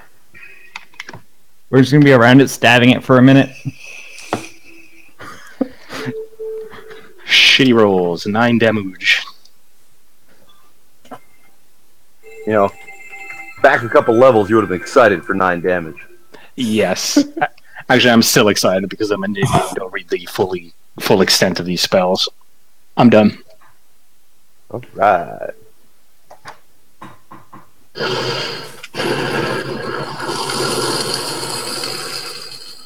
Badger, badger, badger, badger, badger, badger, badger, badger, badger. Snake! It's a snake! You're up. Yeah, I kind of figured as much. You're welcome. I want to move to Z63. Z63. Yeah, right there. Sure, can do. And I'm going to pull one of the stars off of my robe and throw it at her. Alright. So I believe I get missile. 8d4. Mm-hmm. Oh, is it 8?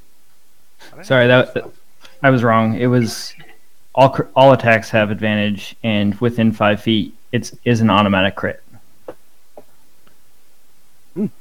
That's relevant information, Dave. Yeah, what the fuck? It's paralyzed. Page 291. Yeah, you're being wicked nonchalant about this shit.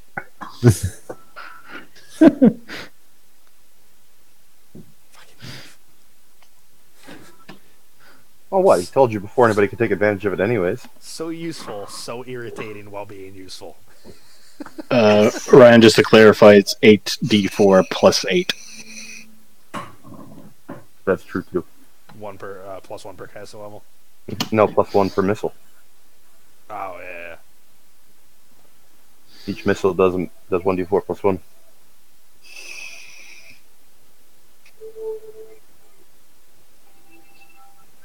Spell damage? I'm working. I had my tally going, and then Canada said that, and I got all thrown off. You got thrown off by adding 8? Just add 8 at the end. I wasn't adding 8 at the end, I was adding 1 every time.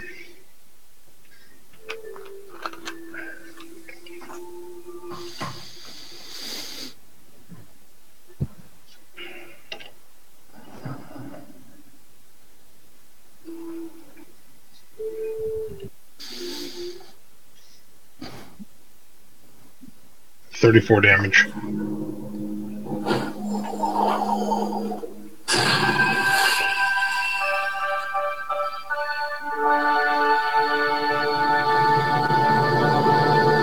The hag falls. Pretty nice victory music there. I'm just a pretty nice guy like that, you know?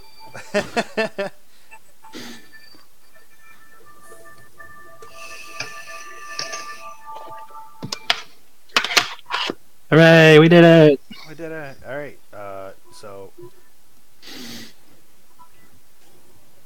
I'm gonna take one of their eyes. Okay. No. I'm gonna get my gear and then move to the hag with both of her eyes and try to take both of them. Oh, okay.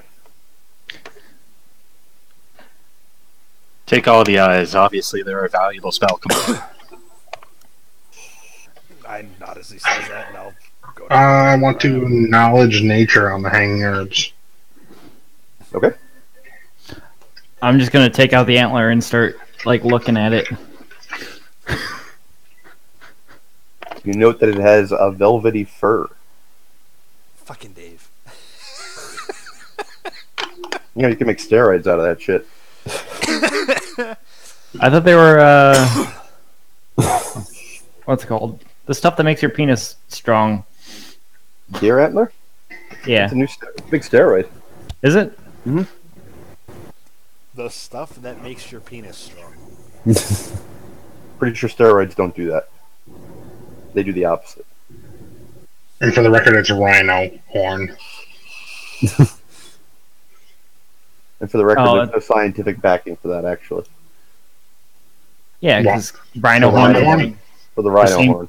Yeah, and it's the same like chemical composition of human nails, so yeah, it makes 0 sense. People are just stupid. Badger, as you look through the herbs, you are impressed with the wide array of plants. Some of them being incredibly rare. Well, you know, many of them are used for spell components, for potion making, for alchemy. You also note that some of them would be incredibly valuable if you were to sell them to an herbalist. Yeah. Taking them all. I was gonna say, how many of them are spices, though? Overall, it's 20 pounds worth of herbs.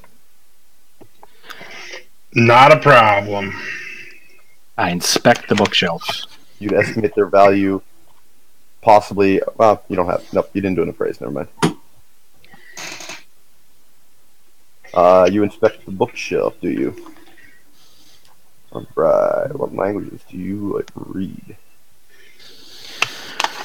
You do not understand any of the writing. The tomes themselves appear to be large and voluminous. And as you flip through a few of the books, the pictures are quite intriguing. But you cannot read any of the script. With a wave of my hand, I can now. Is that a first level spell or higher? It is a first level spell. So you know what to do. No dice. Damn, I really want something to happen. That would be the ultimate party wife. We all die because of Chris's pursuit of knowledge. I need to read this book! Fireball, all the books are burnt. Fuck. Two books in particular catch your eye now that you're able to read. One of them details extra planner travel, including numerous ritual spells that may be used to open up a portal. The second one details the crafting of what's called the Hag's Eye. I don't know if you heard me over Ryan. Could you hear me over Ryan? I could. It was nails on a chalkboard, but I could. Yeah, fuck you. No, fuck you.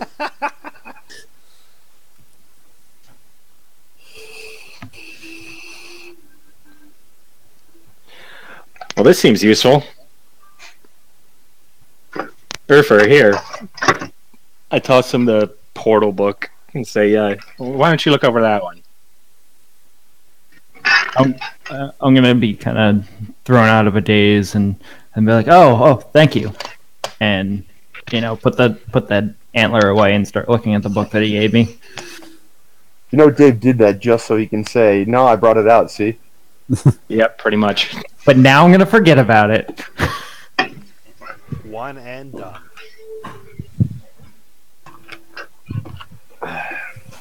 But he can always say, "I did bring it out." It was a gift. It was a gift, you bastard. I do appreciate it. One time. It's all I'm really good for. Diggity. That's what I heard about you.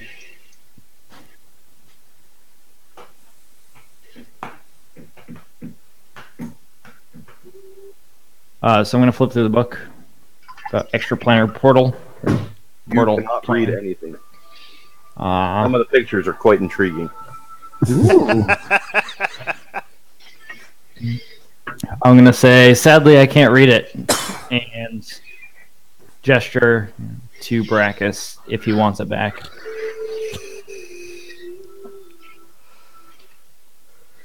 I'll take it back and put it back in my bag. I'll do a perception about the rest of the room, though. Ooh. I got a 8. You are overwhelmed by the bubbling glass on the alchemy tables here immediately next to you. Once I'm done grabbing the eyes, I want to inspect the alchemy station since that's the book I've been perusing in my downtime. I'm going to try and investigate further what is on the alchemy table since that's what grabbed my attention. All right. Investigation. Nat 20 plus 3. All right. Trevok, as you and Urfer start to peruse the alchemy table, you note that there appear to be numerous potions brewing. You do spy an intriguing-looking rack containing 5 vials. 3 holding some kind of bubbling dark red liquid, and 2 glacially blue liquids. Grabbing the rack, I will test each one. All right. Dipping your finger. The 3 red potions. Potions of greater healing. Upon imbibing, will heal for 3d8 plus 6 HP.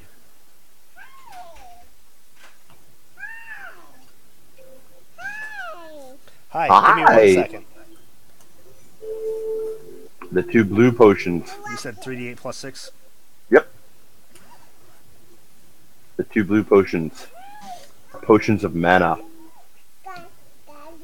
You believe ingesting such a potion would provide the imbiber a free 3rd level spell slot. However, a risk comes in to play. Spell slot goes unused. Risk comes into play if the spell slot goes unused? Mm-hmm. I won't tell more until you try it. Well,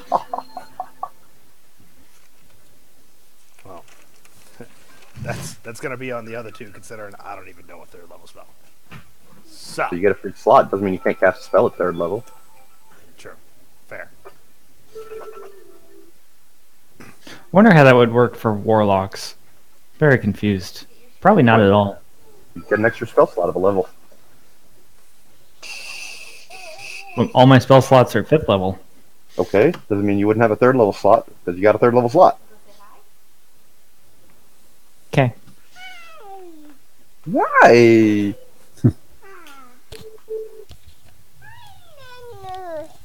Hi, Penny. Yeah. Dungeons and Dragons, that's right. Yeah, Dungeons and Dragons. We really like it.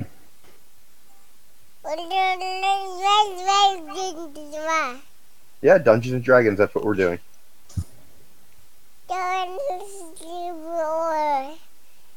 Sounds like she's trying to say it. Dungeons and Dragons. She's totally saying Dungeons and Dragons. Hey, Penny. Mm-hmm. Penny. Be gone! That's awesome. Be gone! Be gone! No more You be gone. fools. Yeah, she's playing. Fly, you fool! She's playing with headphones. Fly, you fool! You fools. Run. Be gone! Be gone! Be gone? Be gone. Down? Okay. Here you go. All right. Penny. Anybody else doing anything? Well, I got 2 people poking the alchemy table. I got 2 people poking the alchemy table, 2 people carving eyes out. Okay. 1 person looking at books. In fairness, I said I was going to go to the alchemy table when the eyes were done being... Fair, Because fair. I was one of the ones poking the Yeah, eyes that's out. true. That's true. So. Good point. Badger, you do anything? You're the one that hasn't told me if you're doing anything. You're muted. I was picking through the herbs. Oh yeah, that's right. Sorry. I'm tired, man. Give me a break. Fuck. Tired, bang. All right. Anybody do anything else? Yeah, I'm gonna go look at the rest of the books to see if I can read any. As you approach the bookshelf, you are completely unable to read any of the script.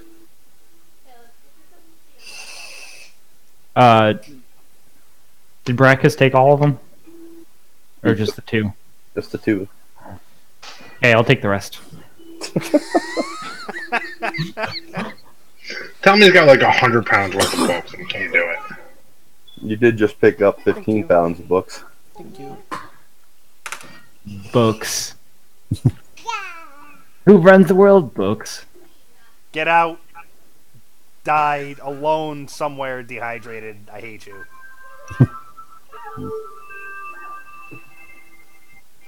Did anyone look at the orb while I was peeing? No, no one has looked at the orb. Which is going to be my next move once I'm done inspecting those. I want to go look at the orb. And didn't you say that, I mean, this is out of character, but wasn't there something about a hag's eye? Yeah, one person got some information about that. Yeah, that book that he didn't read and put in his bag. Yeah, it's Creation of the Hag's Eye that he didn't mention to anyone. It's alright. Well, I did say, hey, this will prove to be useful, and no one said anything. Because you said this will prove to be useful, and then passed a book on planar teleportation to Dave. Urfer. To Urfer. Sorry, Urfer. Alright, I have a book on the Hag's Eye.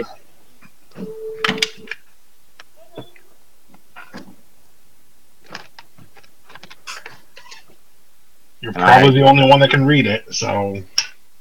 Well, I was waiting for a response, but no one gave one. What's it say? So I began to read.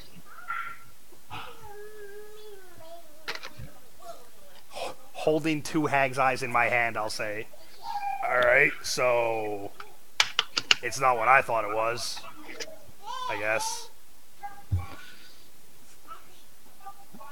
I'm reading. Yeah. Ooh, let me write it up.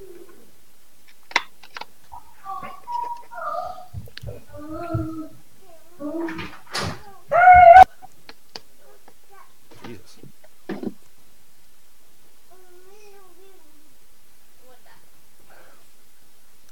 Apologies for misunderstanding, Chris. When you said this will be useful, I thought you were talking about the book that you were passing to Urfer. I did not know you were referencing the first and passing the second.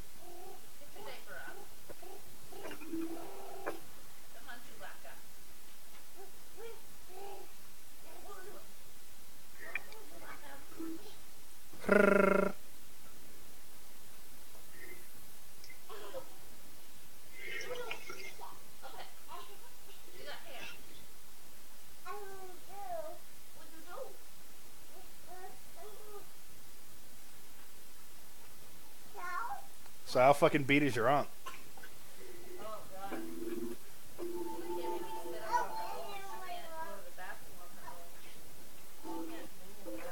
Nice. Here you go, Chris.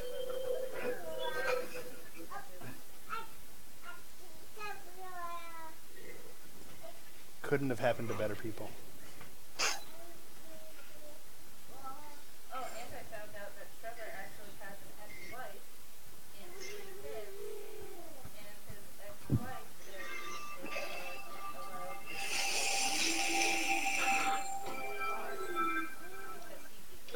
Fucking owning animals is overrated. I'm just picking fur out of my drink. They're not even around me. Like, the cats are downstairs and the dog is up, and I'm still just finding fur. Penny, That'll happen. come here. Chewy. Chewy. Come here. Come here. Brackets, you look confused. Come here, Chewy.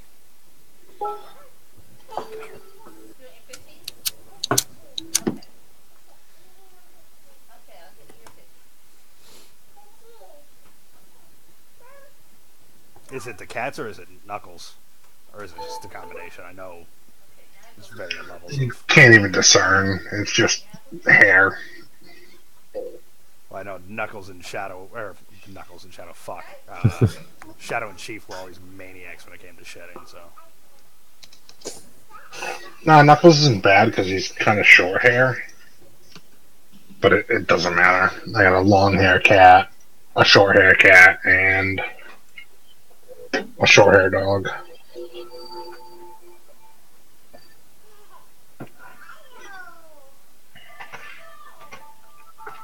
Be gone! Penny is waving to her apple juice.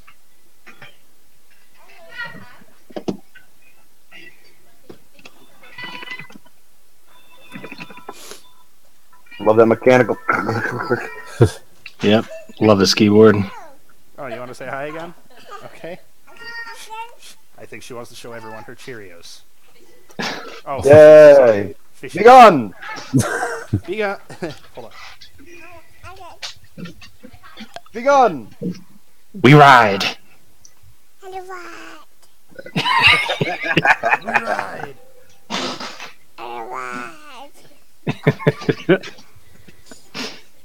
That's awesome.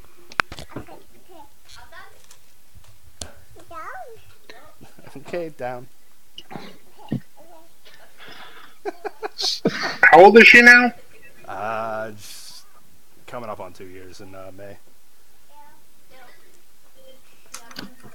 So the book details the ritual in order to produce an eye of a coven. We may have taken this a little too literally. Dropping the 2 eyes on the ground and rubbing my hand off. Alright, so... Well, we still need an eye, so unless you're willing, you should probably pick that back up. He's got one.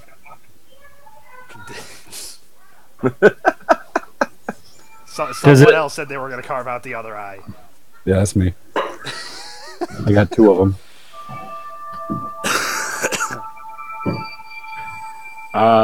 It says it requires a coven.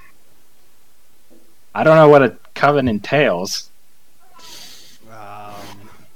Can I... Is there a knowledge I can roll for that? Knowledge Fey. Hey, Urfer, what's a coven? Sorry, hold on. Hey, Urfer, any idea what a coven is? Yeah, it's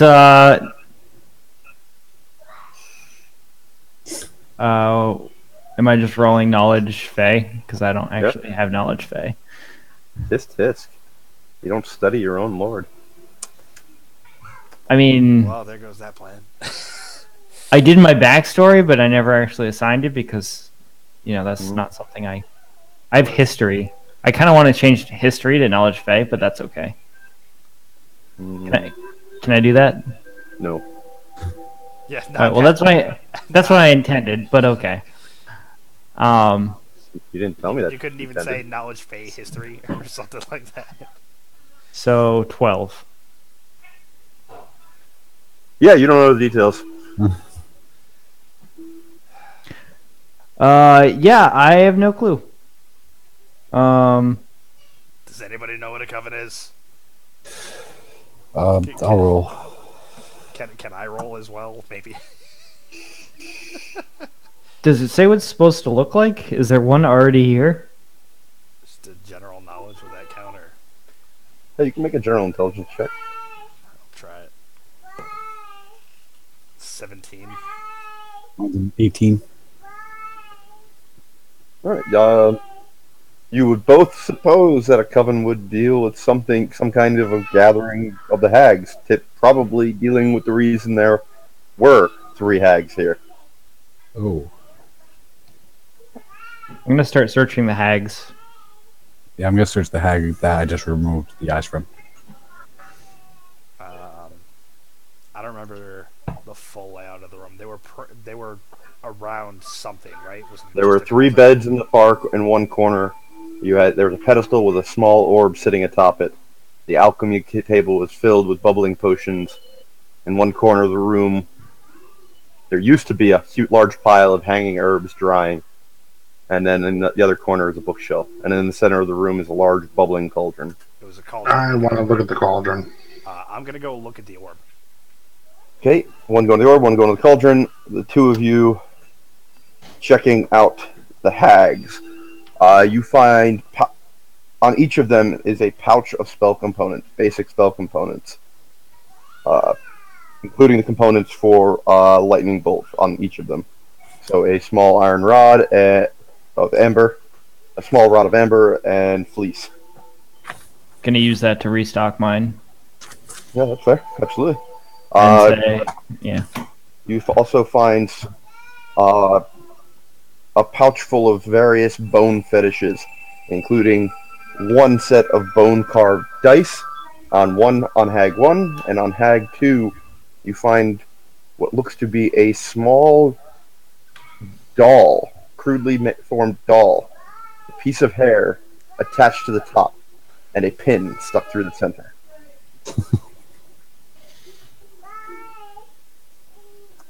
Badger, as you approach the cauldron, give me a Constitution check.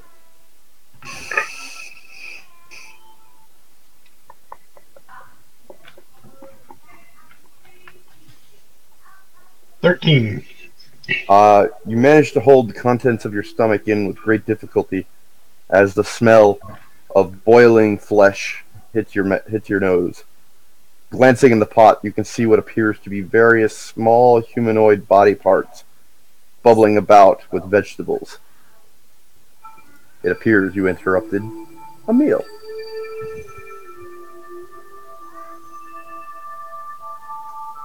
And Trevok, you were going to the orb?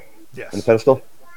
The pedestal itself appears to be relatively simple and unadorned. The top of it is slightly concave, allowing for a small red varnished orb to sit centrally within it. The orb itself, as you glance in it, seems to have some internal movement, and you are momentarily startled as an eye stares at you out from the center of the orb, before quickly glancing around the room rapidly.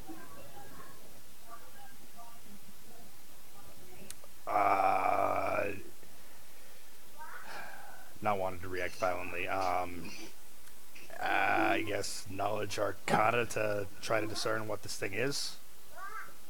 Give me an insight check. Insight.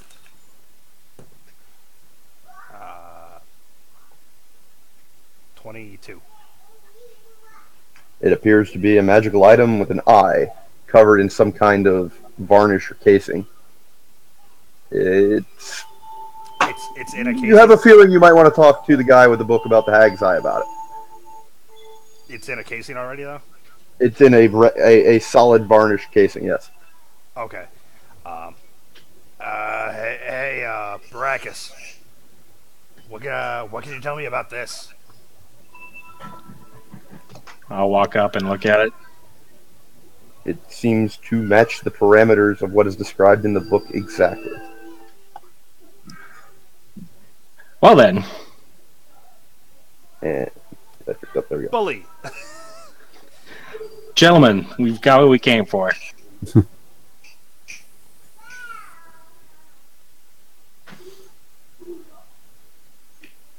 I'm going to walk over.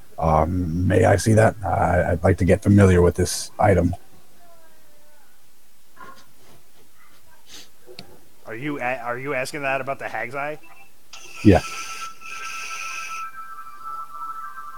I'm going to turn to Baracus and be like, you were appointed the Guardian. I'm uncomfortable as hell. This is your call.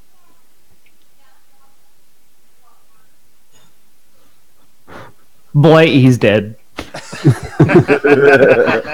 All right. I'll explain.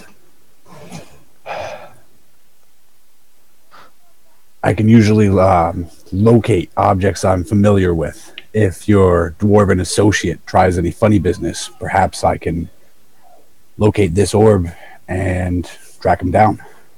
Figure out where he is. I'll step back, scowling at Belmar, allowing him safe passage at this moment. I give a most gracious nod and proceed to the eye. All right. As you peer down at the eye peers back.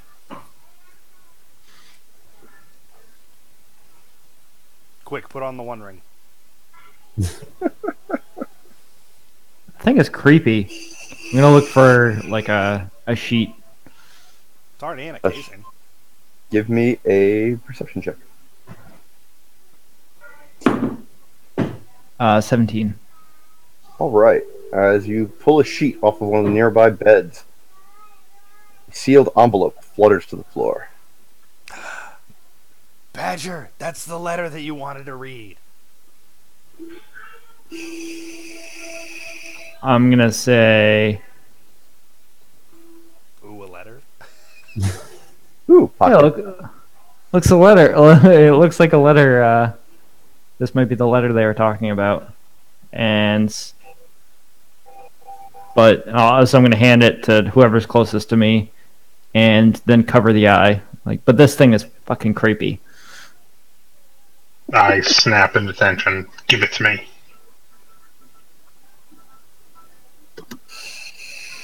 I don't know. Well, who's closest to Urfer? I don't know who the closest one is. It's probably Adam.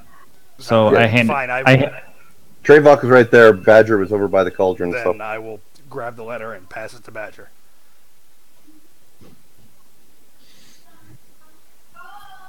all right, Badger's got the letter. Can you guys hear Marley singing? Yeah. A little bit. Absolutely. Yeah. As I pass it to you, I will say, just do be careful. They are hags. They claimed it was of no magical value. As you pass the letter over, you both note the name Alimar is written in fine script across one end of the envelope.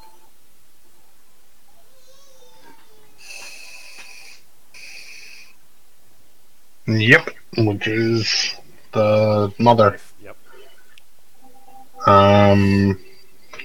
Is it sealed? It is. How? Like wax? You can't quite tell. There is a wax seal, though none of the edges of the envelope, the seal of the envelope, rise at all. So it must be sealed down by some other method as well. Scotch tape.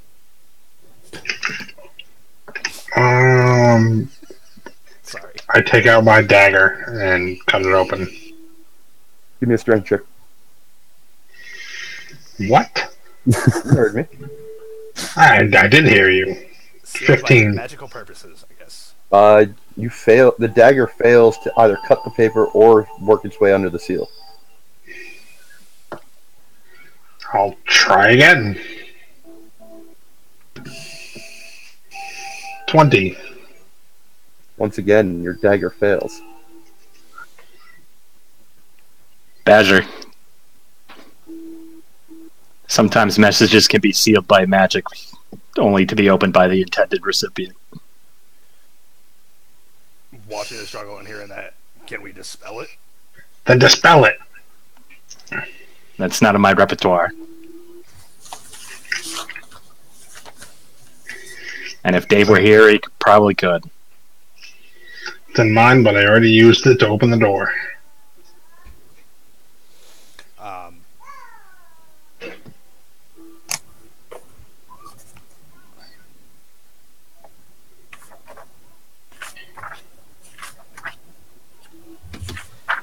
What good is that letter anyway? Surely it's some form of taunt. I should probably just burn it.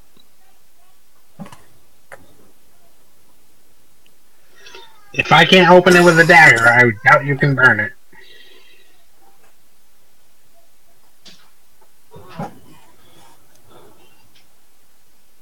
All right, finishing up with the eye, just making sure I touch the case directly before I turn my attention away from it.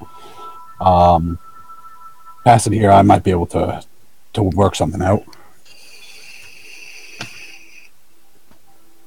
Belmar. You feel quite sluggish. You are exhausted. Ooh. This is why I was asking if it was in a case. I didn't want such thing. Thank you. Well, I want to make sure I'm fully familiar with it. No, I totally get where you're coming from. I just didn't want to be that guy. So I'm level 1 exhaustion?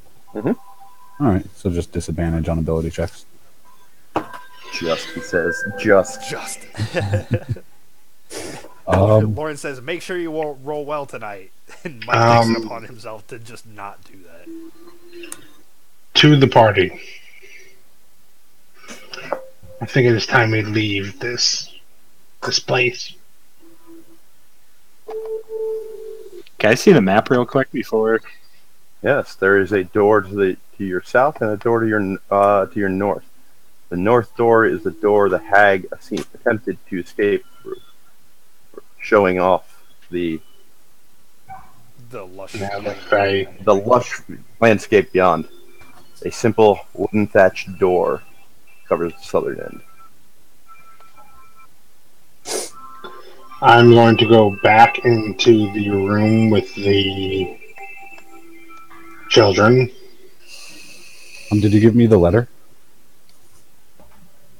Sure. Alright.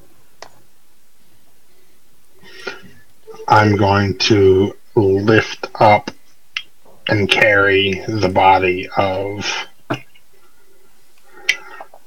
what was her name? Marielle Rollo. Yeah. And then to the children that are still alive. They are unconscious. They are alive but unconscious. I will follow it and grab one. Both if I can swing it. I don't know if I can do like a 2-shoulder thing or if just. What's your strength? Cradle one. What's your strength? Not high, so probably just the one. So what's your strength? 13. Yeah, you can't carry 2. Yeah, so I'll cradle one. Okay.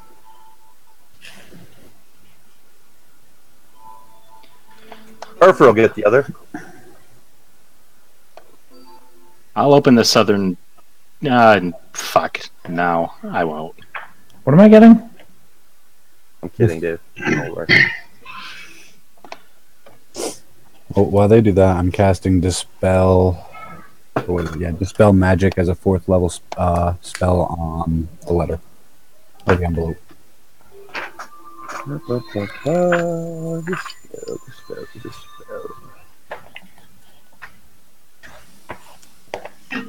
Make your ability check.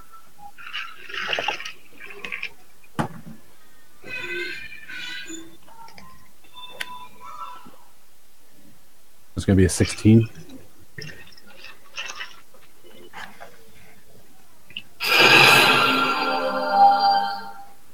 Your spell impacts the letter. Ooh. I carefully open it. It fails to open. You said impacts, doesn't say succeeds. The message is gone. Pretty much. Or perhaps the seal is still on there. The wax seal or whatever's on it. The wax seal is still on it, that's true. I'll remove the wax seal. With your hand? With my stone dagger. Give me a strength check. Your stone dagger that you didn't pick up because you still haven't picked up your gear? No, he went back and picked it No, up. he said he picked it up. Oh, okay. Yeah, I did. Yeah, strength check's going to be a 17. My bad. You failed to remove the seal. Can't seem to Get cursed. can't seem to open this. Probably shouldn't deliver it. Nothing good could come of it. And I'm gonna inspect that voodoo doll I got from one of the hags. Specifically looking at the hair on top and if any of these features or the hair itself remind me of that farmer's wife. Give me an investigation check. Allow me.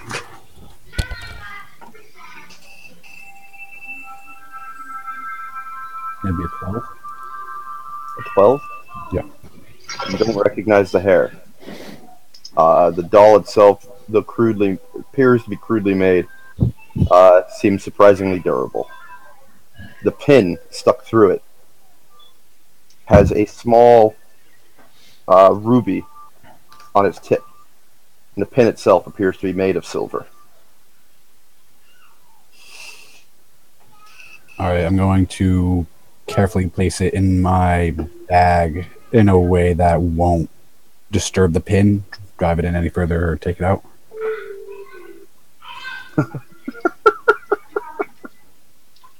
You take the pin out? No. I'm putting it in my bag, so in a way that won't disturb the pin. Leaves it exactly as is. I'd like to make a dex check. Anyone else give me a perception check? That's going to be a 10. 11. Is that your perception check or your dex check there, Mike? Oh, that's my dex. My perception is going to be a 10 as well. Okay. Oh, I'm sorry, no, 11. 11 and 11, and no Adam, and Ryan, perception check.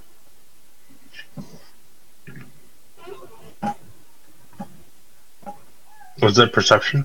Yeah. 16. All right. As you all go about the various activities you've determined to do, you catch a little bit of a whisper of a whistle. As you look about for the source, you spy Baracus walking around, sawing heads off of the hags' bodies. The hell did I miss? It's not out of the ordinary. I'm just gonna like put my head in my hand and be like, "What are you doing?" So Baracus is sawing the hags' heads off? Mm-hmm. I ignore him, continue to whistle.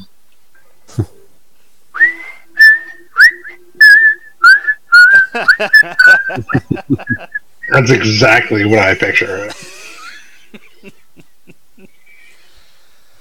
So much copyright infringement. Actually, it's my own personal cover. It's allowed. You know what? I'll give 100% of the royalties I get from this YouTube video to them. All right.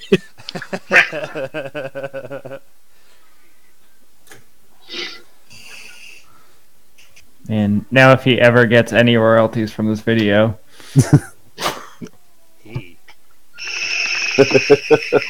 Adam's like, it's under my name, bitches. Y'all didn't sign a contract. If this ever saw royalties, I'd have you draw something up, Lawrence. I think that would be what? You can't do that because you're part of the thing. Why wouldn't I be able to draw up a contract? I don't know. Because you're not impartial. So? I can't make you sign. It works for the fucking administration. Why the fuck would it? I don't think that's how contracts work, Dave. Yeah, Dave. Anybody can write a contract. True. You don't need a lawyer to write up a contract. Anybody can write a contract. How do you think business gets done? Doesn't have to be notarized, though. No, it doesn't have to be notarized. No. Does it really? Is that the way Yankee law works? Depending on the terms of the contract, it can literally doesn't even have to be written down. Verbal contract. Yeah. Especially if you have a fucking recording of it. Alright. Anyway. Belmar, can you cast Detect Magic to make sure we didn't miss anything? I want to get the hell out of here. By the way, Belmar, you need to give me a wild magic check. Oh. What is that, just What? Everyone was able to get wild magic? That's sick. That's so sick. I didn't know. He's the only one that's cast. He's the only other one that's cast a spell in here so far. So. What about the hold person from Urfer? Oh. No, Urfer's fun. There's a hold magic. Or hold monster, but yeah. Well, and he's also, Urfer got something different.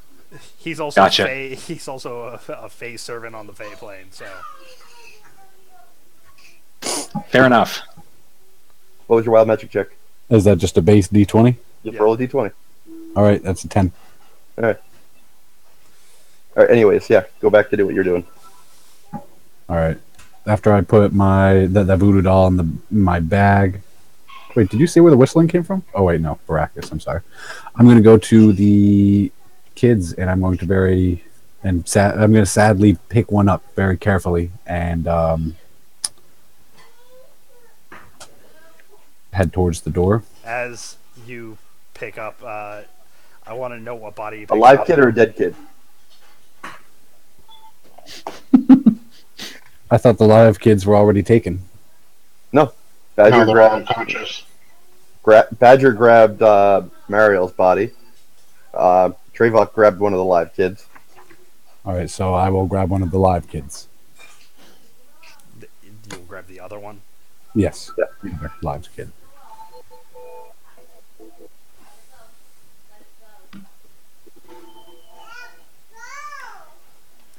In Gnomish to Badger. Farby, not to question anything, but is this punishment enough? As he's the one who's had harsh words to say to the family of, and then killed said daughter. Should he be the one to deliver the news as well? I'll deliver the news.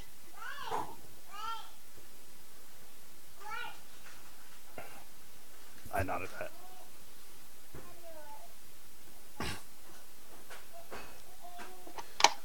If everybody's ready, I'm done with this place. I'm just gonna shake out the rest of the beds because Belmar completely fucking ignored me. I noticed that too. Wait, what did I do? Completely fucking ignored her. About what? So I'm just gonna shake out the beds. All right.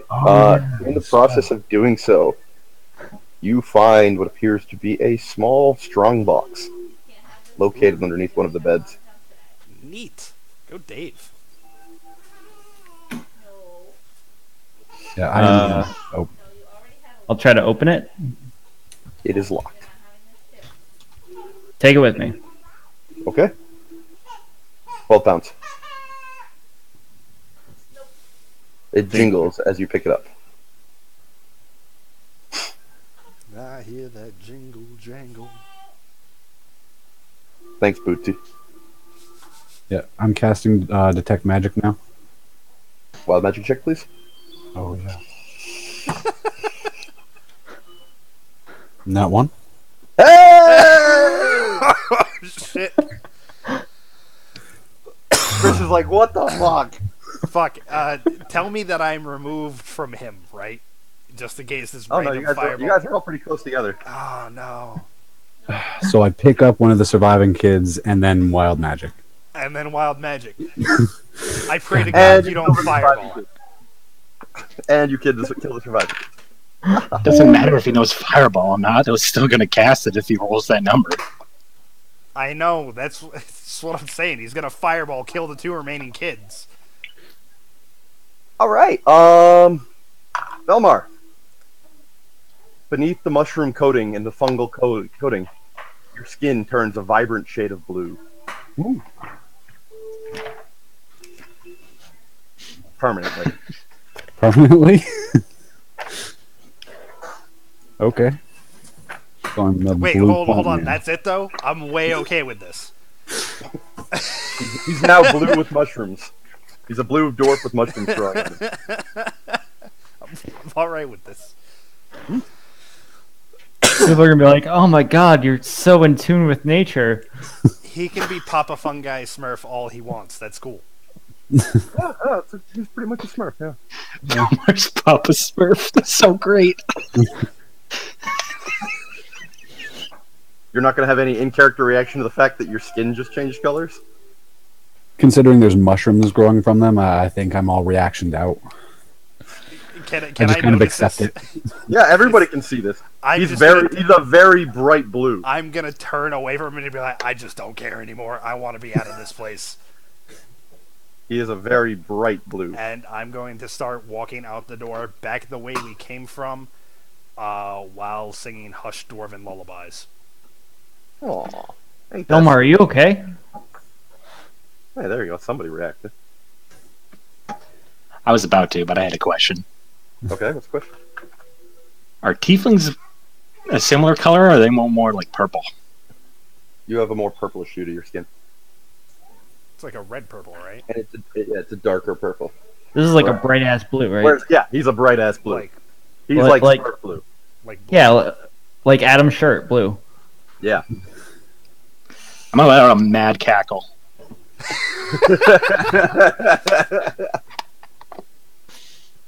This is better than death.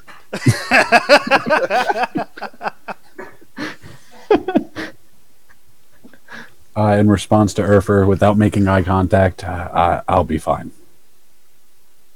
That's it. You could all hear my with the illusion dispelled and the hag's dead.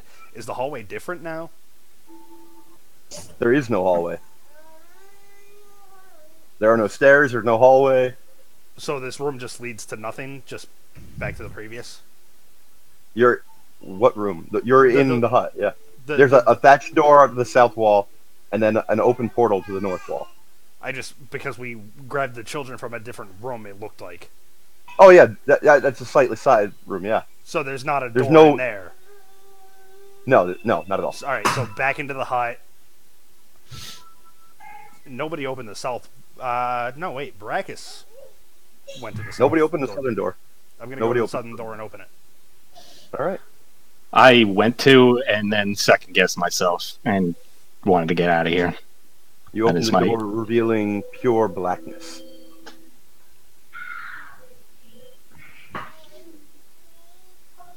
Do I see anything? No. I've done this before, Dave. Is there? I know. I don't see any of the blue flame from before in the distance or anything. Does anybody still have one of the torches? Do any of you still have one of the torches from before? I'm pretty sure that was all an illusion, right? Well, past this door is blackness again. Can we just try to burn this fucking place again?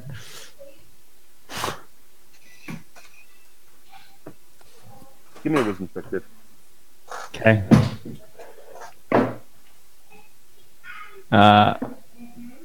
Yeah, I'm really good at those. I got a 6. All right, never mind. Recalling how it was when we entered, because we entered the illusion, it was a doorway into blackness. Yes. Mm-hmm. All right. Given a similar vibe, I'm gonna take a deep breath and say, "Fuck it, here we go," and I'm gonna step through. All right. Revok disappears from sight. That's not what I was...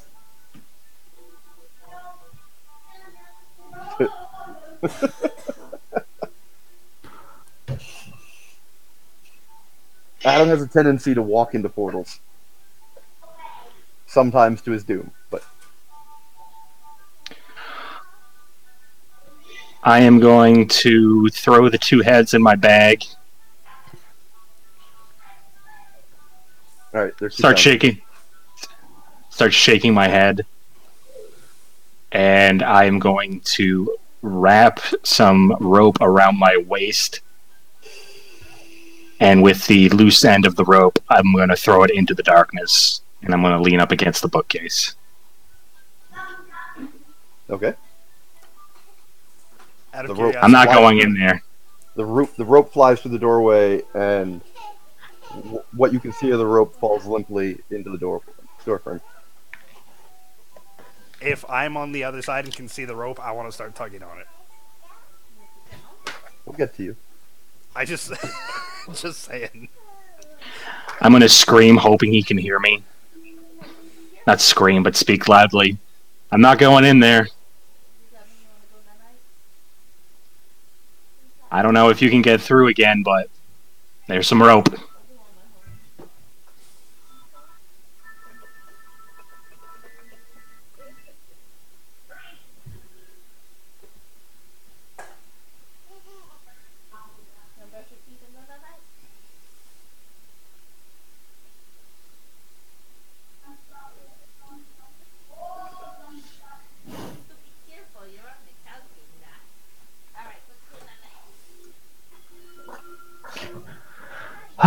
don't think my spells will help me get back.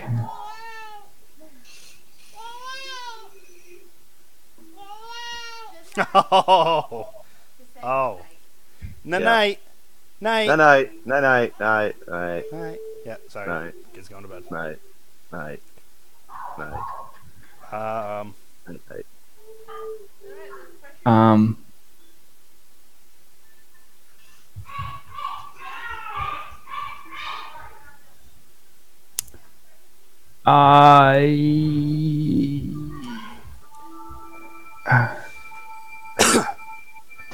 Motherfucker. I'm gonna grab the rope and go in. As you grab the rope, you realize that the far end appears to have been severed where it hit the door frame. I don't go in. The rope's not helpful. What? And I start pulling in the rope.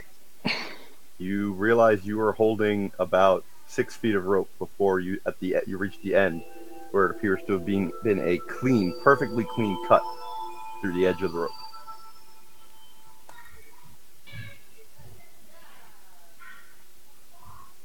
I untie it, yell an obscenity, throw the rest of the rope through the portal. No.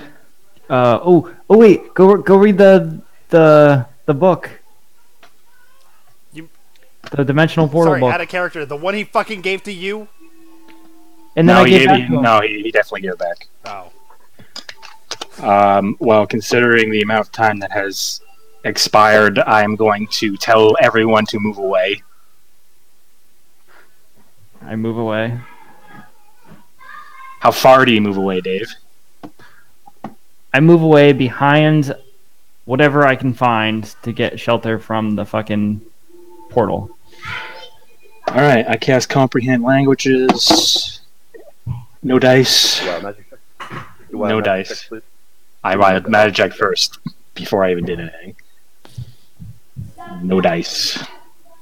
And I begin reading the Portals book. Alright,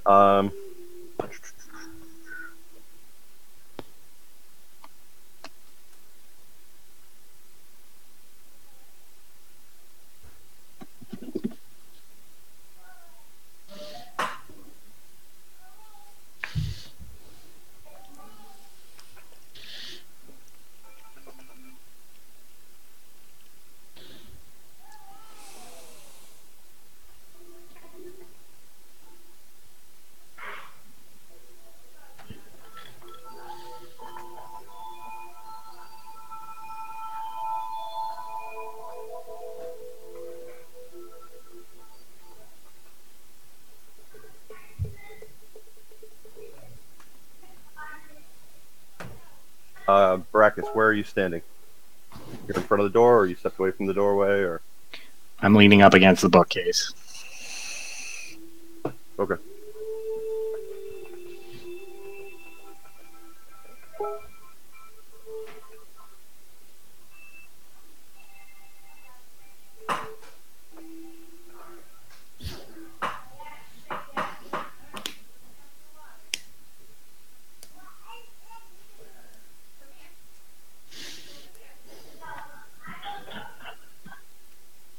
Welp.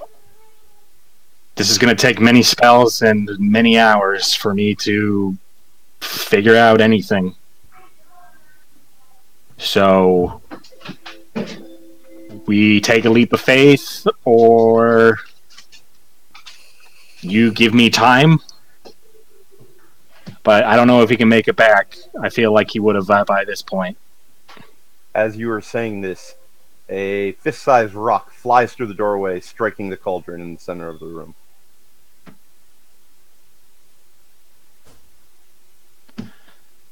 Well, I guess this portal's two-way. Do we want to chance it?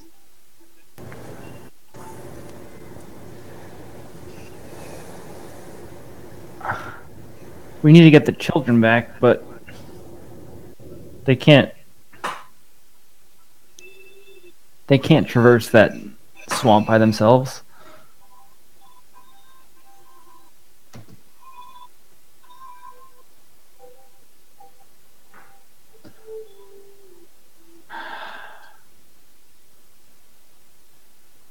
Who's more knowledgeable of planes? I mean, this thing comes naturally to me. Does anyone know anything? Lawrence, would I get any sort of bonus?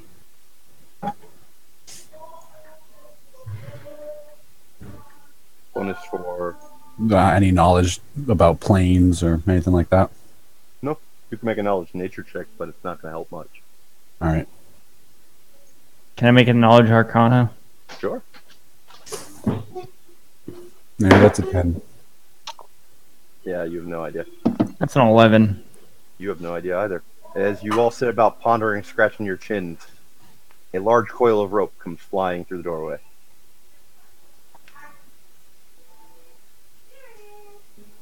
I grab it and yank. It appears to be the end of the rope that you threw through originally.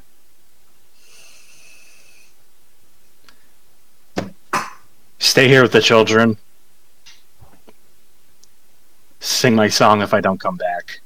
And I walk through the portal.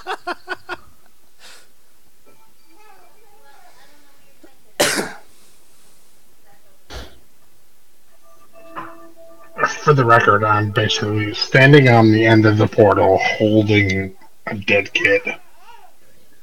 Just like, alright. Just watching things fly back and forth. Now, like, I need to go back to the farm because this is our kid. Alright.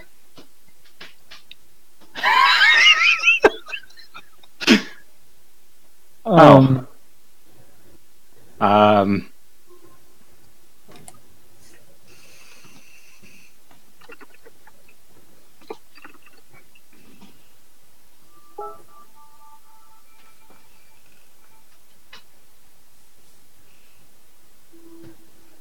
Got it.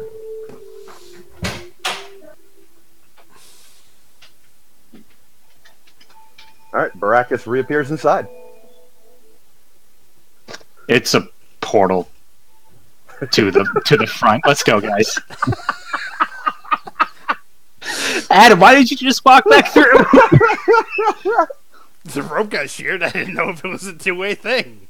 Figured I'd test it with a rock first. Then you threw more rope, so I threw the rope back. Oh, Lawrence, you fucking troll. That's great. That's so great. Oh my god. I'm just sitting here going, what is happening? And I'm And then Adam geeking played out perfectly and for me. I muting like love a it. madman, just trying not to like give up the ghost on my end. No, it's fine. I was dying laughing from it. It's like that would have been my first reaction. Go back from where you came from. If I wasn't carrying an unconscious child, I probably would have. Fair enough. I'll allow it. So there's the exit, guys. I leave the hut and begin moving towards the farm. Everybody leaving the hut? Mm-hmm. I'm gonna grab one of the dead Yeah, children. right. Oh, I'm gonna grab the eye. Dave wrapped it in a Yeah, blanket and has Dave it. already got. One, do you care to burn it down? As you walk through the portal, the scent of decay and swamp strikes your senses all at once. Being inside, you've almost forgotten how what's the word? Decrepit. Pungent? Yes, there we go. Sulfuric and pungent the scent is, and how much more humid and hot it is under the cover of the high trees over the swamp. Far be it from me being agnostic, but don't you feel those kids in there should get a proper burial?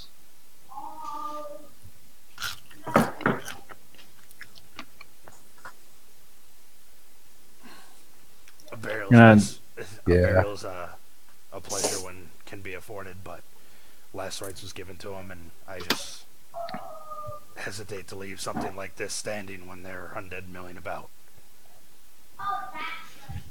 I don't want someone else to capitalize on another's venture. Producing a bottle of oil from my bag. So I guess the word evades me right now. What happens when you cremation? So cremation.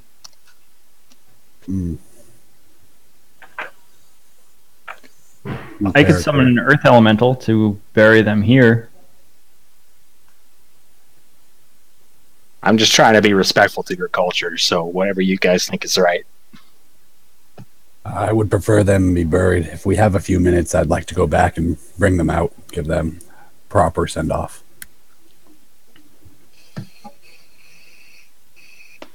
Very well. I'll start taking them out. You're going Dragging them back out one by one. Yeah. I will, I want to leave the child that I'm carrying in care of.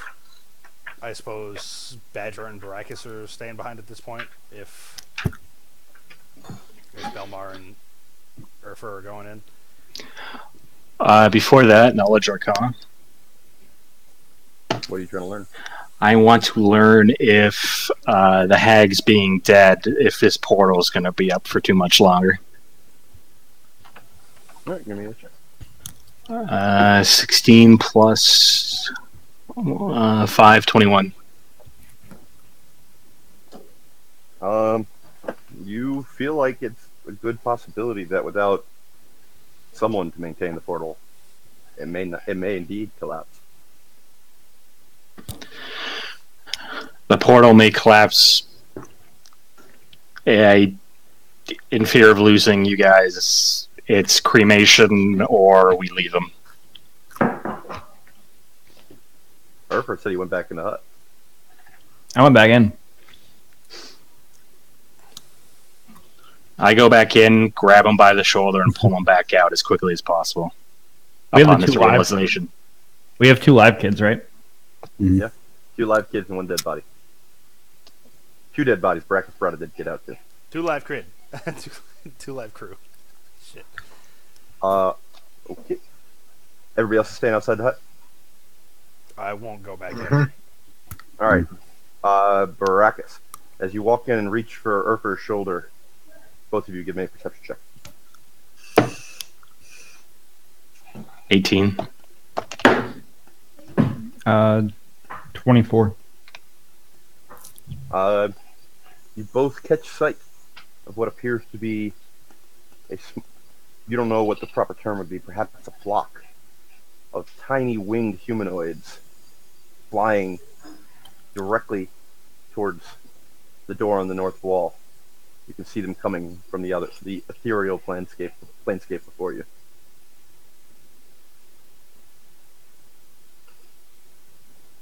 Their souls are... The figures appear to be no larger than 4 inches tall, though they are flying in your direction rapidly.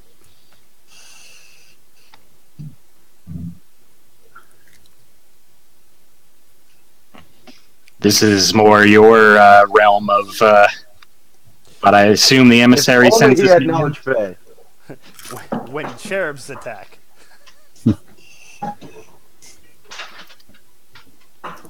I do not know.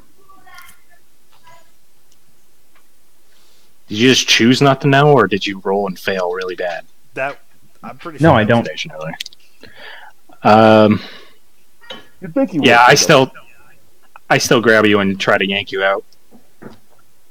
So It's up to you whether you resist or not. I won't resist. Alright. You two stumble back through the doorway.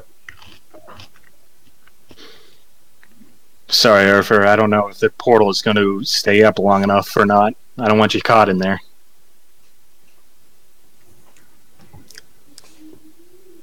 Fair enough, I just...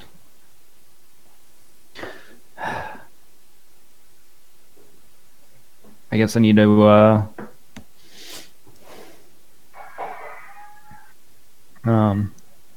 get a little smarter on, on all the repercussions of these interactions with the Fae. So when the Are portal those- shuts, what happens to the hut?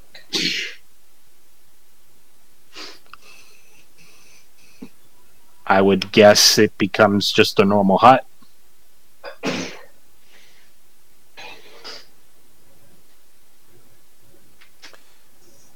Going to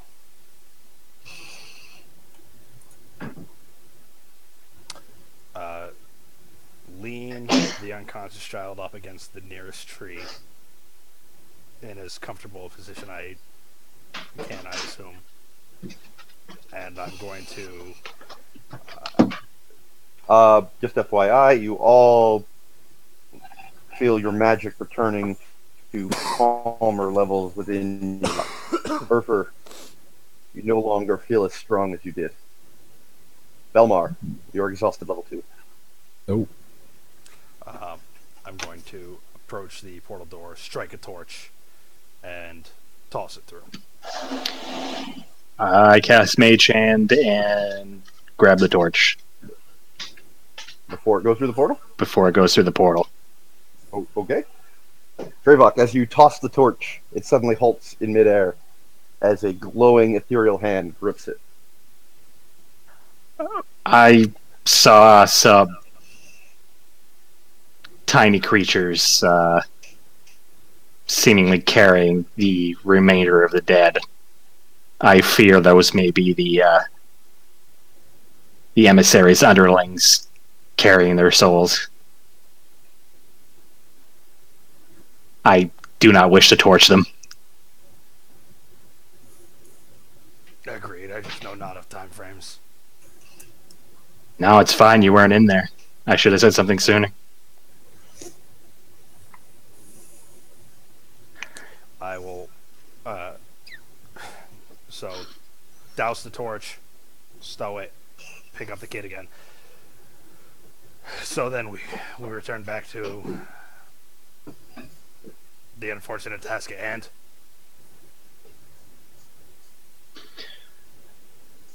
Well, we have a decision to make. I'm going to look around for something I can use as a makeshift pike. You see numerous sticks and branches that may be of use. However, everything feels to be quite saturated as you look about. I grab the closest stick, approximately 6 feet long, and with one of the heads that I've gotten, I pike it and dig it into the earth. All right.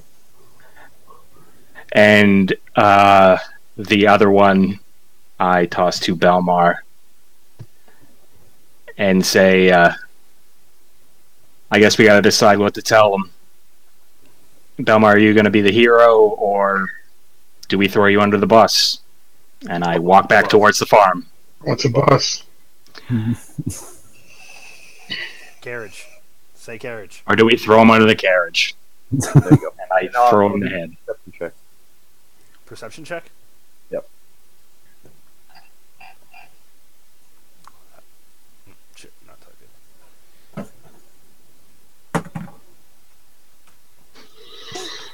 I am walking back to their farmstead, carrying their daughter.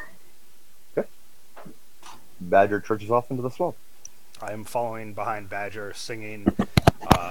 Once we're out of the hut, I'm not being as touched. I am singing dwarven lullabies. I've got 1 perception. I've got 2 perception. You guys don't want to fly again? I need perceptions.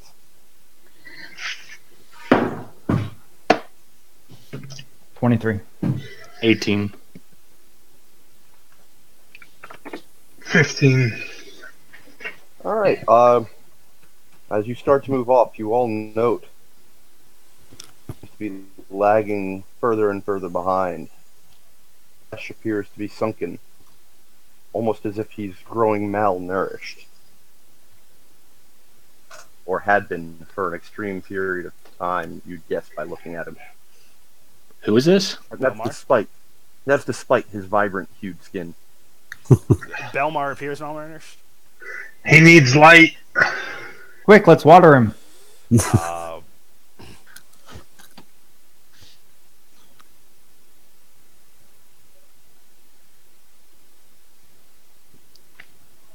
I produce one of my rations. You hungry? Do I feel hungry, Lawrence?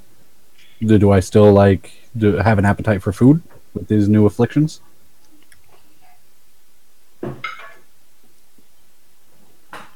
here goes the typing. There it is. Like a vampire, yes, Sunlight you're hungry. and No, you don't water. want food. Give him a good berry. He'll be fine. Shut up, Dave.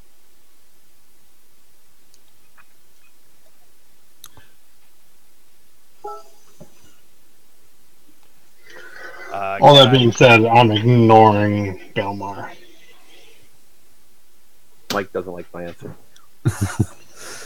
Can I acknowledge any of Belmar's traits, like perhaps try to discern something from it? Like a general intelligence check. Give it a shot. Give me an insight check. Insight? Alright. So with the same roll, that's going to be a 25.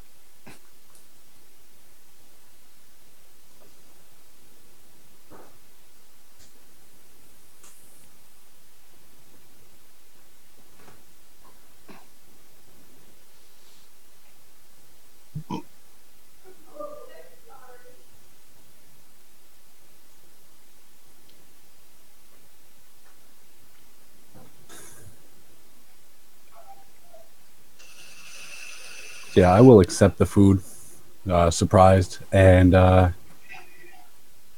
eat it as quick as I can, hoping that it will satisfy me. It doesn't. I will watch as he does this.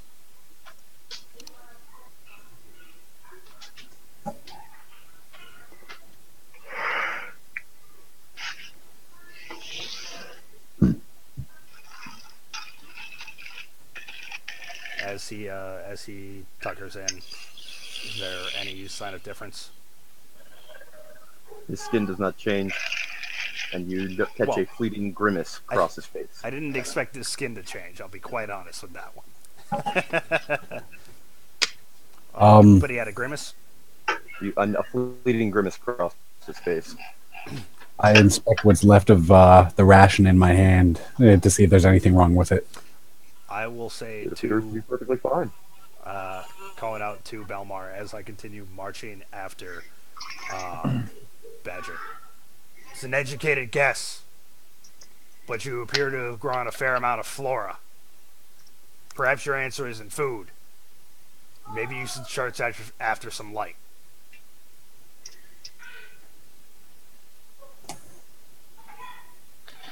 That's a spell in your repertoire, is it not? Well, how long has an hour passed since we entered the hag's hut originally? You can't see the sun. Who knows? Well, yeah, but I cast daylight on my shield when we entered. Yeah, but that would have long since faded by the time we got to the hags. How long's daylight last for you? That went away as soon as you entered the house. Daylight spell dissipate. I mean, it didn't. I believe he described it didn't dissipate, but it didn't do anything for you. We were going around by torch illumination. Yeah. So it would have faded in there anyway. And I used pretty much like all my spell slots. I can't cast that again. I don't know if it... Out of character, I don't know if... As you're marching, you note that Belmar is not able to keep up with the pace of everyone else. I call out to the party, perhaps someone else should take this child. It might not be safe in my arms. I never said this, but I still have a dead child in my arms. Oh yeah, I know. You told me. Okay. Did I say that? Okay, perfect. Perhaps you could shapeshift and rise beyond the tree line? Calling out to Urfer. Can you hold one? How much does it weigh? It's a child. It can't be more than 40 pounds. Yeah, I can carry 40 pounds. Belmar. That's like 20 books, right? How much weight you carrying right now, Dave? 88. That's gonna be some. Yeah. I can carry 195. Oh, That's not bad. Belmar, pass the youngin to Turifer, and I agree with Baracus. Perhaps take a trip above the trees. See how it fares for you.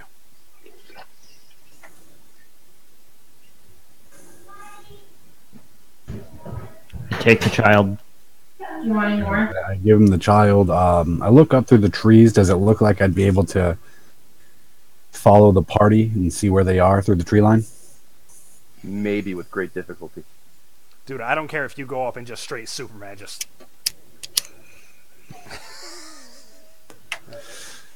just let some sunlight hit you and see if we're right. If there is sunlight. Fuck if I... Yeah, I turn into a eagle and fly straight up until I hit sunlight. As Belmar wild shapes into an eagle, you note the hue of his feathers is a vibrant blue. And Oh, you can spy mushrooms sprouting from the flesh of the bird. I don't want to know how that would affect his flight pattern. Because it would. It fucking now I can't sneak around anymore.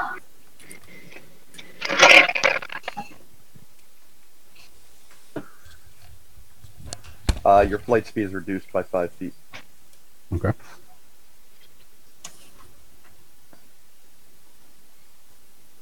And you're flying up. Yep, straight up until I hit sunlight. As soon as you break through the tree line, you're disappointed to find the moon above.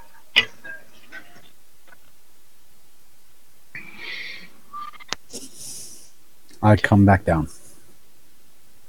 The blue eagle returns to the ground.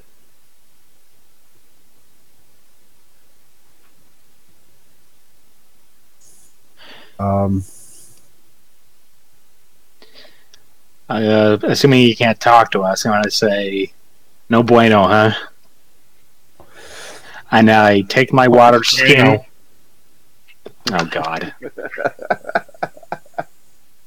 No bueno. I take my water skin, I pour a pool of water in my palm, and I extend it outwards towards the eagle.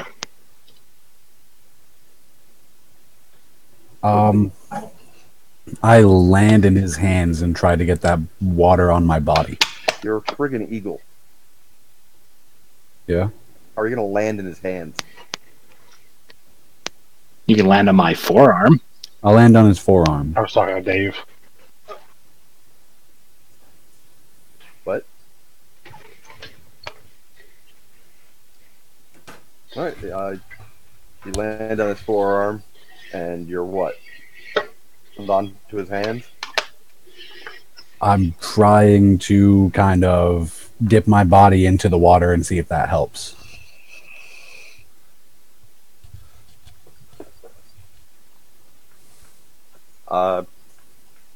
Baracus, you're amazed to watch as the water cupped in your hands, though small, seems to be absorbed almost instantly.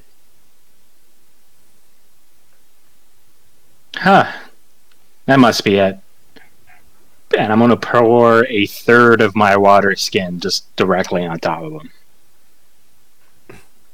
So Belmar, the sunlight you feel didn't help at significantly all, better from that. You're exhausted level 1. I will give a big old nod and a caw to Baracus and move up to his shoulder. You now have a large eagle perched on your shoulder, Baracus. So the sunlight didn't help at A all. large Huh? blue eagle with mushrooms on it. There was no sunlight, it was moonlight. Oh. It is dark out. Ah.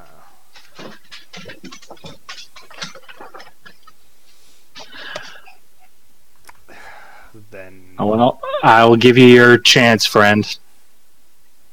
I am the executioner. Your fate is your own.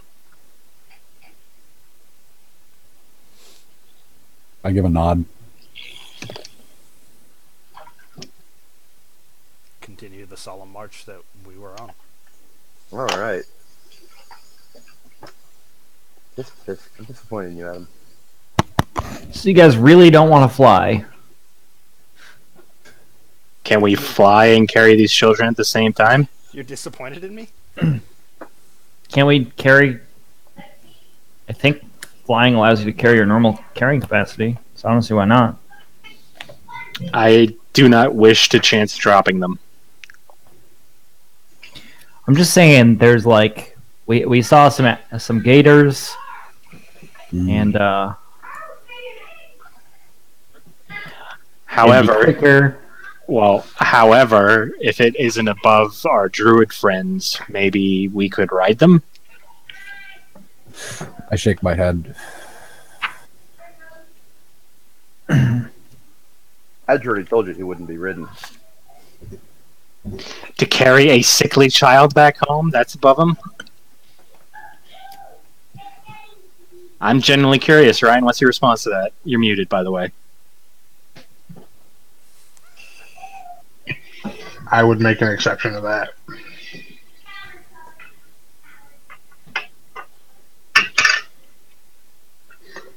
That being said, how heavy is the child?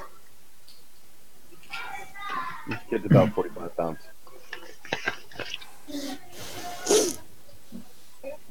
I call loudly and shake my head even more dramatically. So I could carry the child, but I definitely would not be able to carry any of you. So my fly spell can. You guys only weigh like 100 pounds. If you weigh 100 pounds, I could carry you. Well, you can carry two of the children, and I'm assuming since Belmar is shaking his head fervently, he cannot shapeshift a second time. So, how about you carry the children, and we stand at the ready with our arms free? How does that speed us up at all? It makes sure that most of the party has their free hands in case we encounter something on the way back. I can't cast spells carrying her. I can't defend fully with a child in arm. That's true. All right, fair point. Well, I can only carry the one that I'm carrying plus another.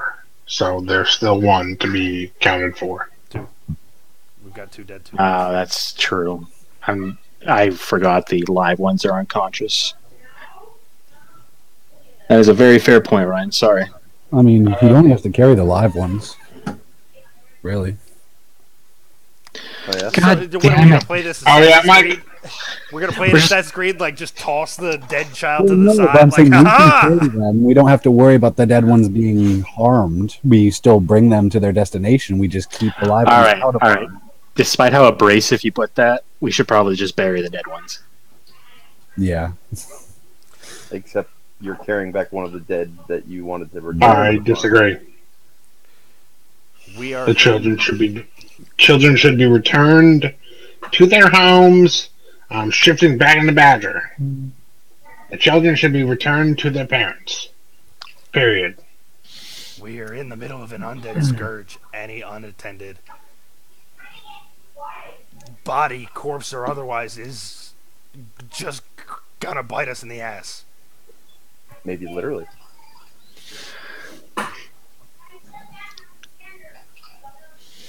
I surrender in agreement. All right, cover me. So we're working our way back through to the farmstead. Quite a bit of swampland. It's fine. You flew and got around a lot of it before on the way in. And that being said, I am walking effortlessly above the bog with my ring of water. True. Walking. Water walking, yes. Sorry. So at least one of us is unencumbered. I cannot carry a second because I have a -1 strength. Alright, well I can turn into an eagle and carry two.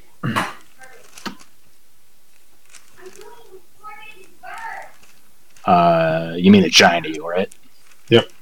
Okay.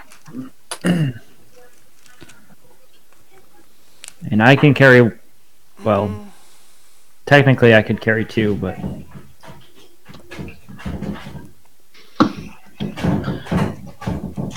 All right, I don't want to put too much time into this, but just real quick, can someone hold this child? I got him. I'm gonna do a quick medicine check to see if I can find any smelling salts, as it were. I roll a 17. You do not find any smelling salts. Well, herbs that would produce the same effect as a smelling salts, but I'm assuming we're on the same page there. I just re-grab the kid and continue forward. Sorry, guys, I just wanted to try it real quick.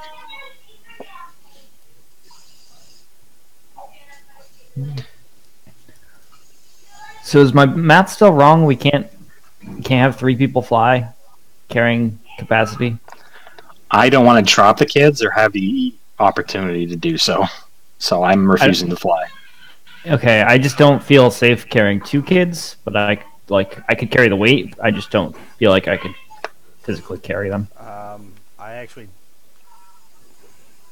kind of disagree with Lawrence. I think I can take a second kid. I feel like while flying, it would be too cumbersome.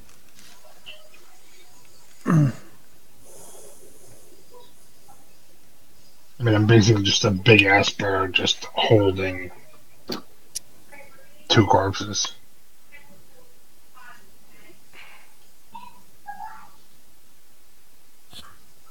So wait, you're carrying 2, Adam's carrying 1, and I'm carrying 1?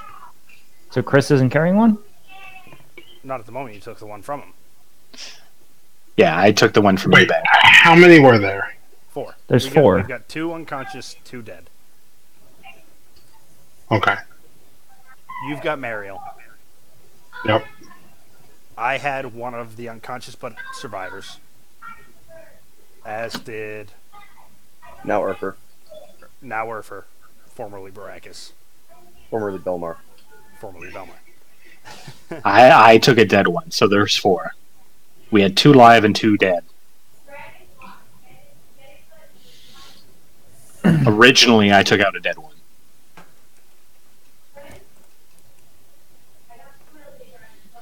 So if 2 are on his back, I'm carrying 1 while walking on top of the bog. Who has the 4th? Adam does. Adam, yeah, because I took the one you had, Dave. Alright, so the other 2 are unencumbered. Right. Yeah. Belmar's in an eagle shape, but yeah, unencumbered. And I don't know which one's unencumbered as well. So Baracus, if I cast fly and help you carry that one child, we can all... I can act as scout and not have to worry about dropping a child. I can walk easily. I'm carrying 2. You had to attune to the Ring of Water Walking, right? Yeah, I did this long ago.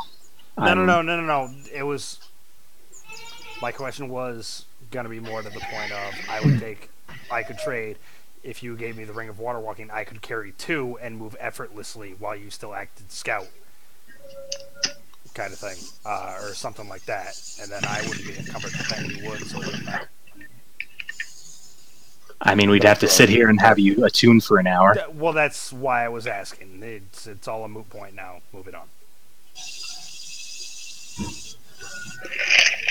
Baracus, if you want to scout ahead because of your water walking, I can take the child. Great, let's do that. That's the game plan. Alright.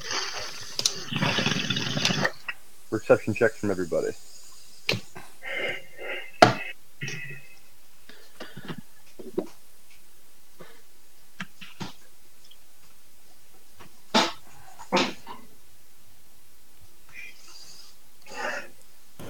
Do I have advantage with my eagle eyes?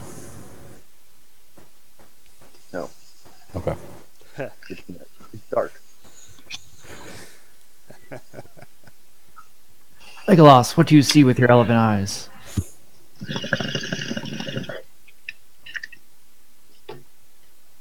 Alright. Everybody except for Badger catches sight of various beasts and creatures moving about. The swamp itself seems to have come alive in the night. Everybody give me a wisdom check, too. Myself included. Uh-huh. Yeah. Yeah. My 20. Advantage. Nope. Lawrence, my 20 is not natural. Okay. It's a wisdom check, not a save.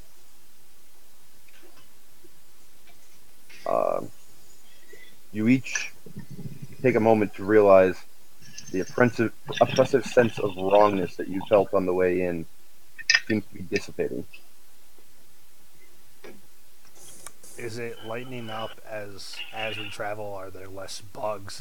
Does it seem like, as slow as it may be, that the swamp is sort of pulling back? Not from where you're in the heart of it, so not from where you are. No. Okay. All right. But there were no natural sounds before. Yeah. Right. All right. A smile crosses my eagle beak.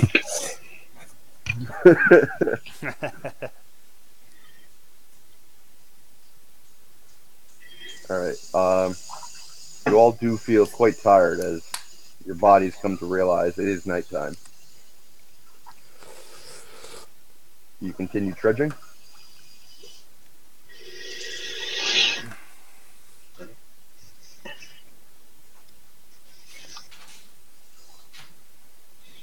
Yes. All right. How much of a march time frame was it from the farm to here, or to the hag's hut? Took about a day, and that included your flying. It included the flying. Yeah. We're making slow go of this, and though we're making progress, maybe we want to post up for the night. You want to post up in a swamp? No. I just don't see much alternative. We can fly. We're all exhausted.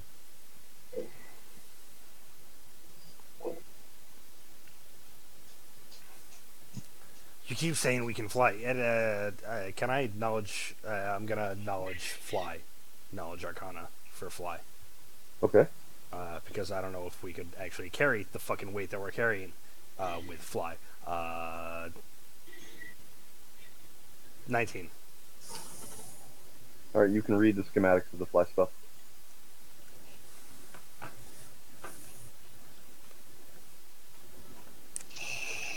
I didn't actually look it up, so now I have to.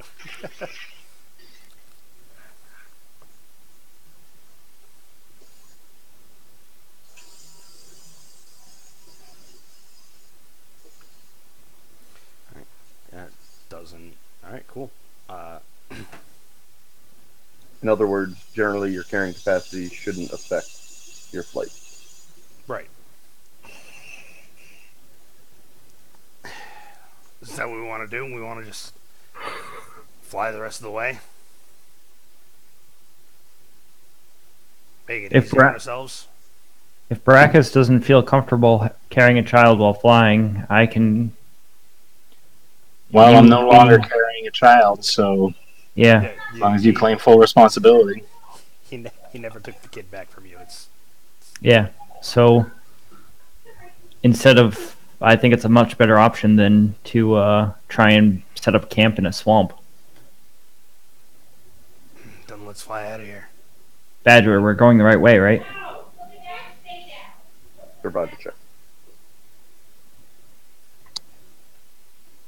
Muted.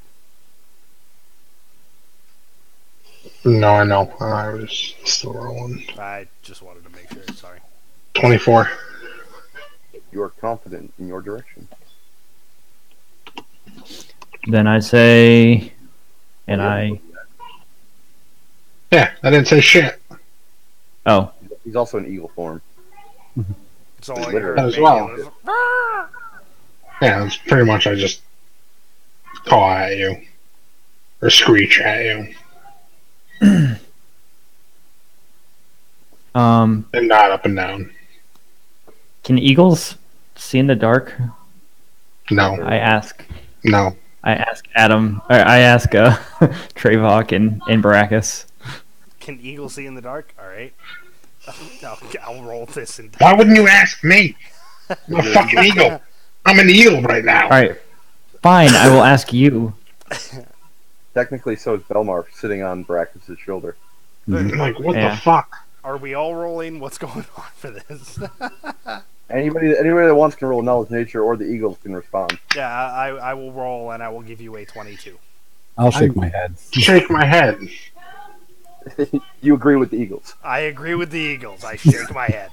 Fantastic. So they wouldn't be able to follow us. So that's a bad idea. All right, I'm sorry. Well, if they're gonna be eagles, could they not perch on us? Then our carrying capacity. I don't think we'd be able to carry that much. Doesn't stack that way. Then we've Yeah. their carrying capacity. Unless you wanted to like hold a torch, and then they could follow the torch. I light a torch. Follow the torch. I was going to say, for the record, I'm carrying 2 children. I am freehand. I will also. I'm carrying a child, but I will strike a torch in the other hand. So let's... All right, I'm gonna cast Fly on me, Baracus, and Trevok. Say, let's see how this works. Lighter and the ability to soar through the skies.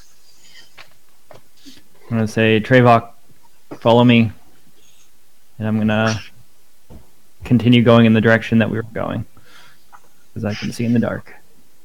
I kind of make fun of you, so I think, oh, like, Trevor, follow me.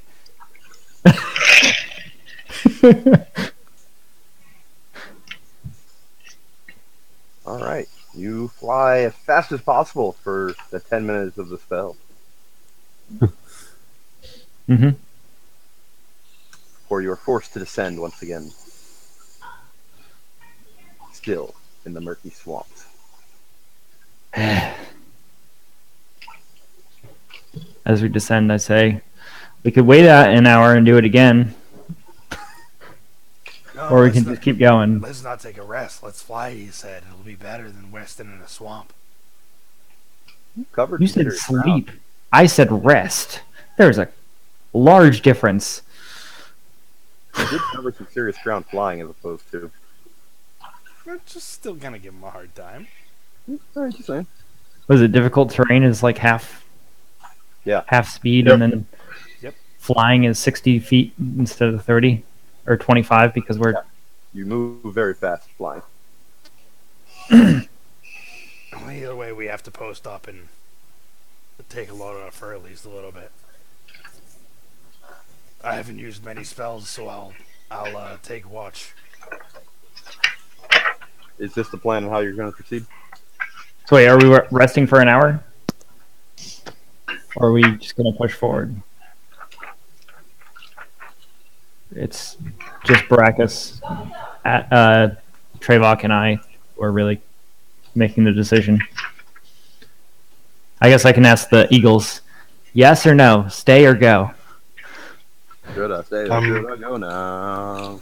Yeah, I'm looking up, I don't know how long I can stay in this form. It's half of your level, I think. Half my druid level? Yeah, half your druid level.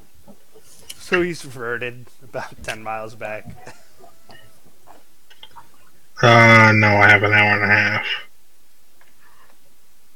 Oh, that's not bad. Yeah, but that means you have 20 minutes left after one rest.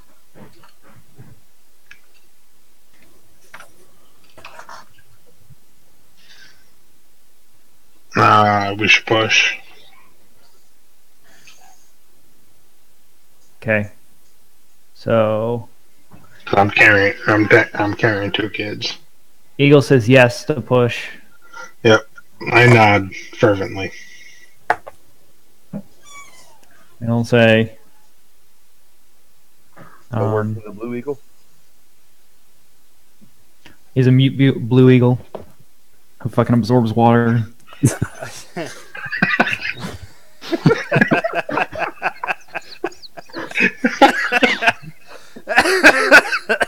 I gotta say, Mike, you made my punishment so much better by going blue.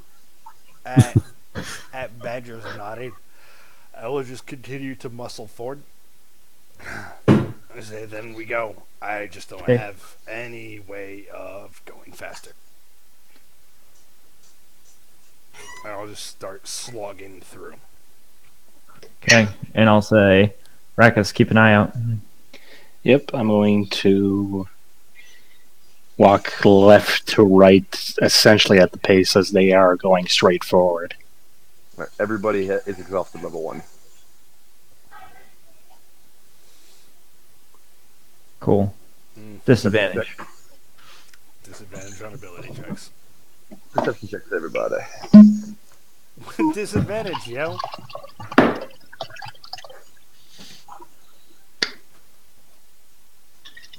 $17. That 14's mine, Lawrence. Wait, if I have disadvantage sound, do I have to roll again? No. Disadvantage doesn't stack. Disadvantage on Thank the disadvantage, fucking God. yo. I'd say I have disadvantage on sound, so.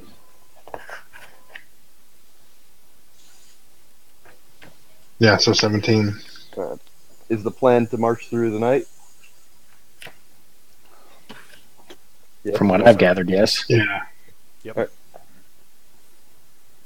All right. After hours of marching through the seemingly endless swamp, you note the ground seems to be drying out beneath your feet. Normal woodland sounds start to return. You believe you've reached the edge of the swamp. And we'll end there. Word. The big bird. All right, someone's got to make a note if we're going to be honest with the elf. If we're going to say Belmar was the hero, or we're going to ignore the whole thing and just produce the dead child. At some point, unless you use another wild chip, you both reverted, FYI. Yeah. Chris, I'm going to go roll-based. We'll find out how I react. Yeah, that's fine. Just make a note of it. Yep. Because he is carrying the head of the final hag, so we will see. All right, 900 experience.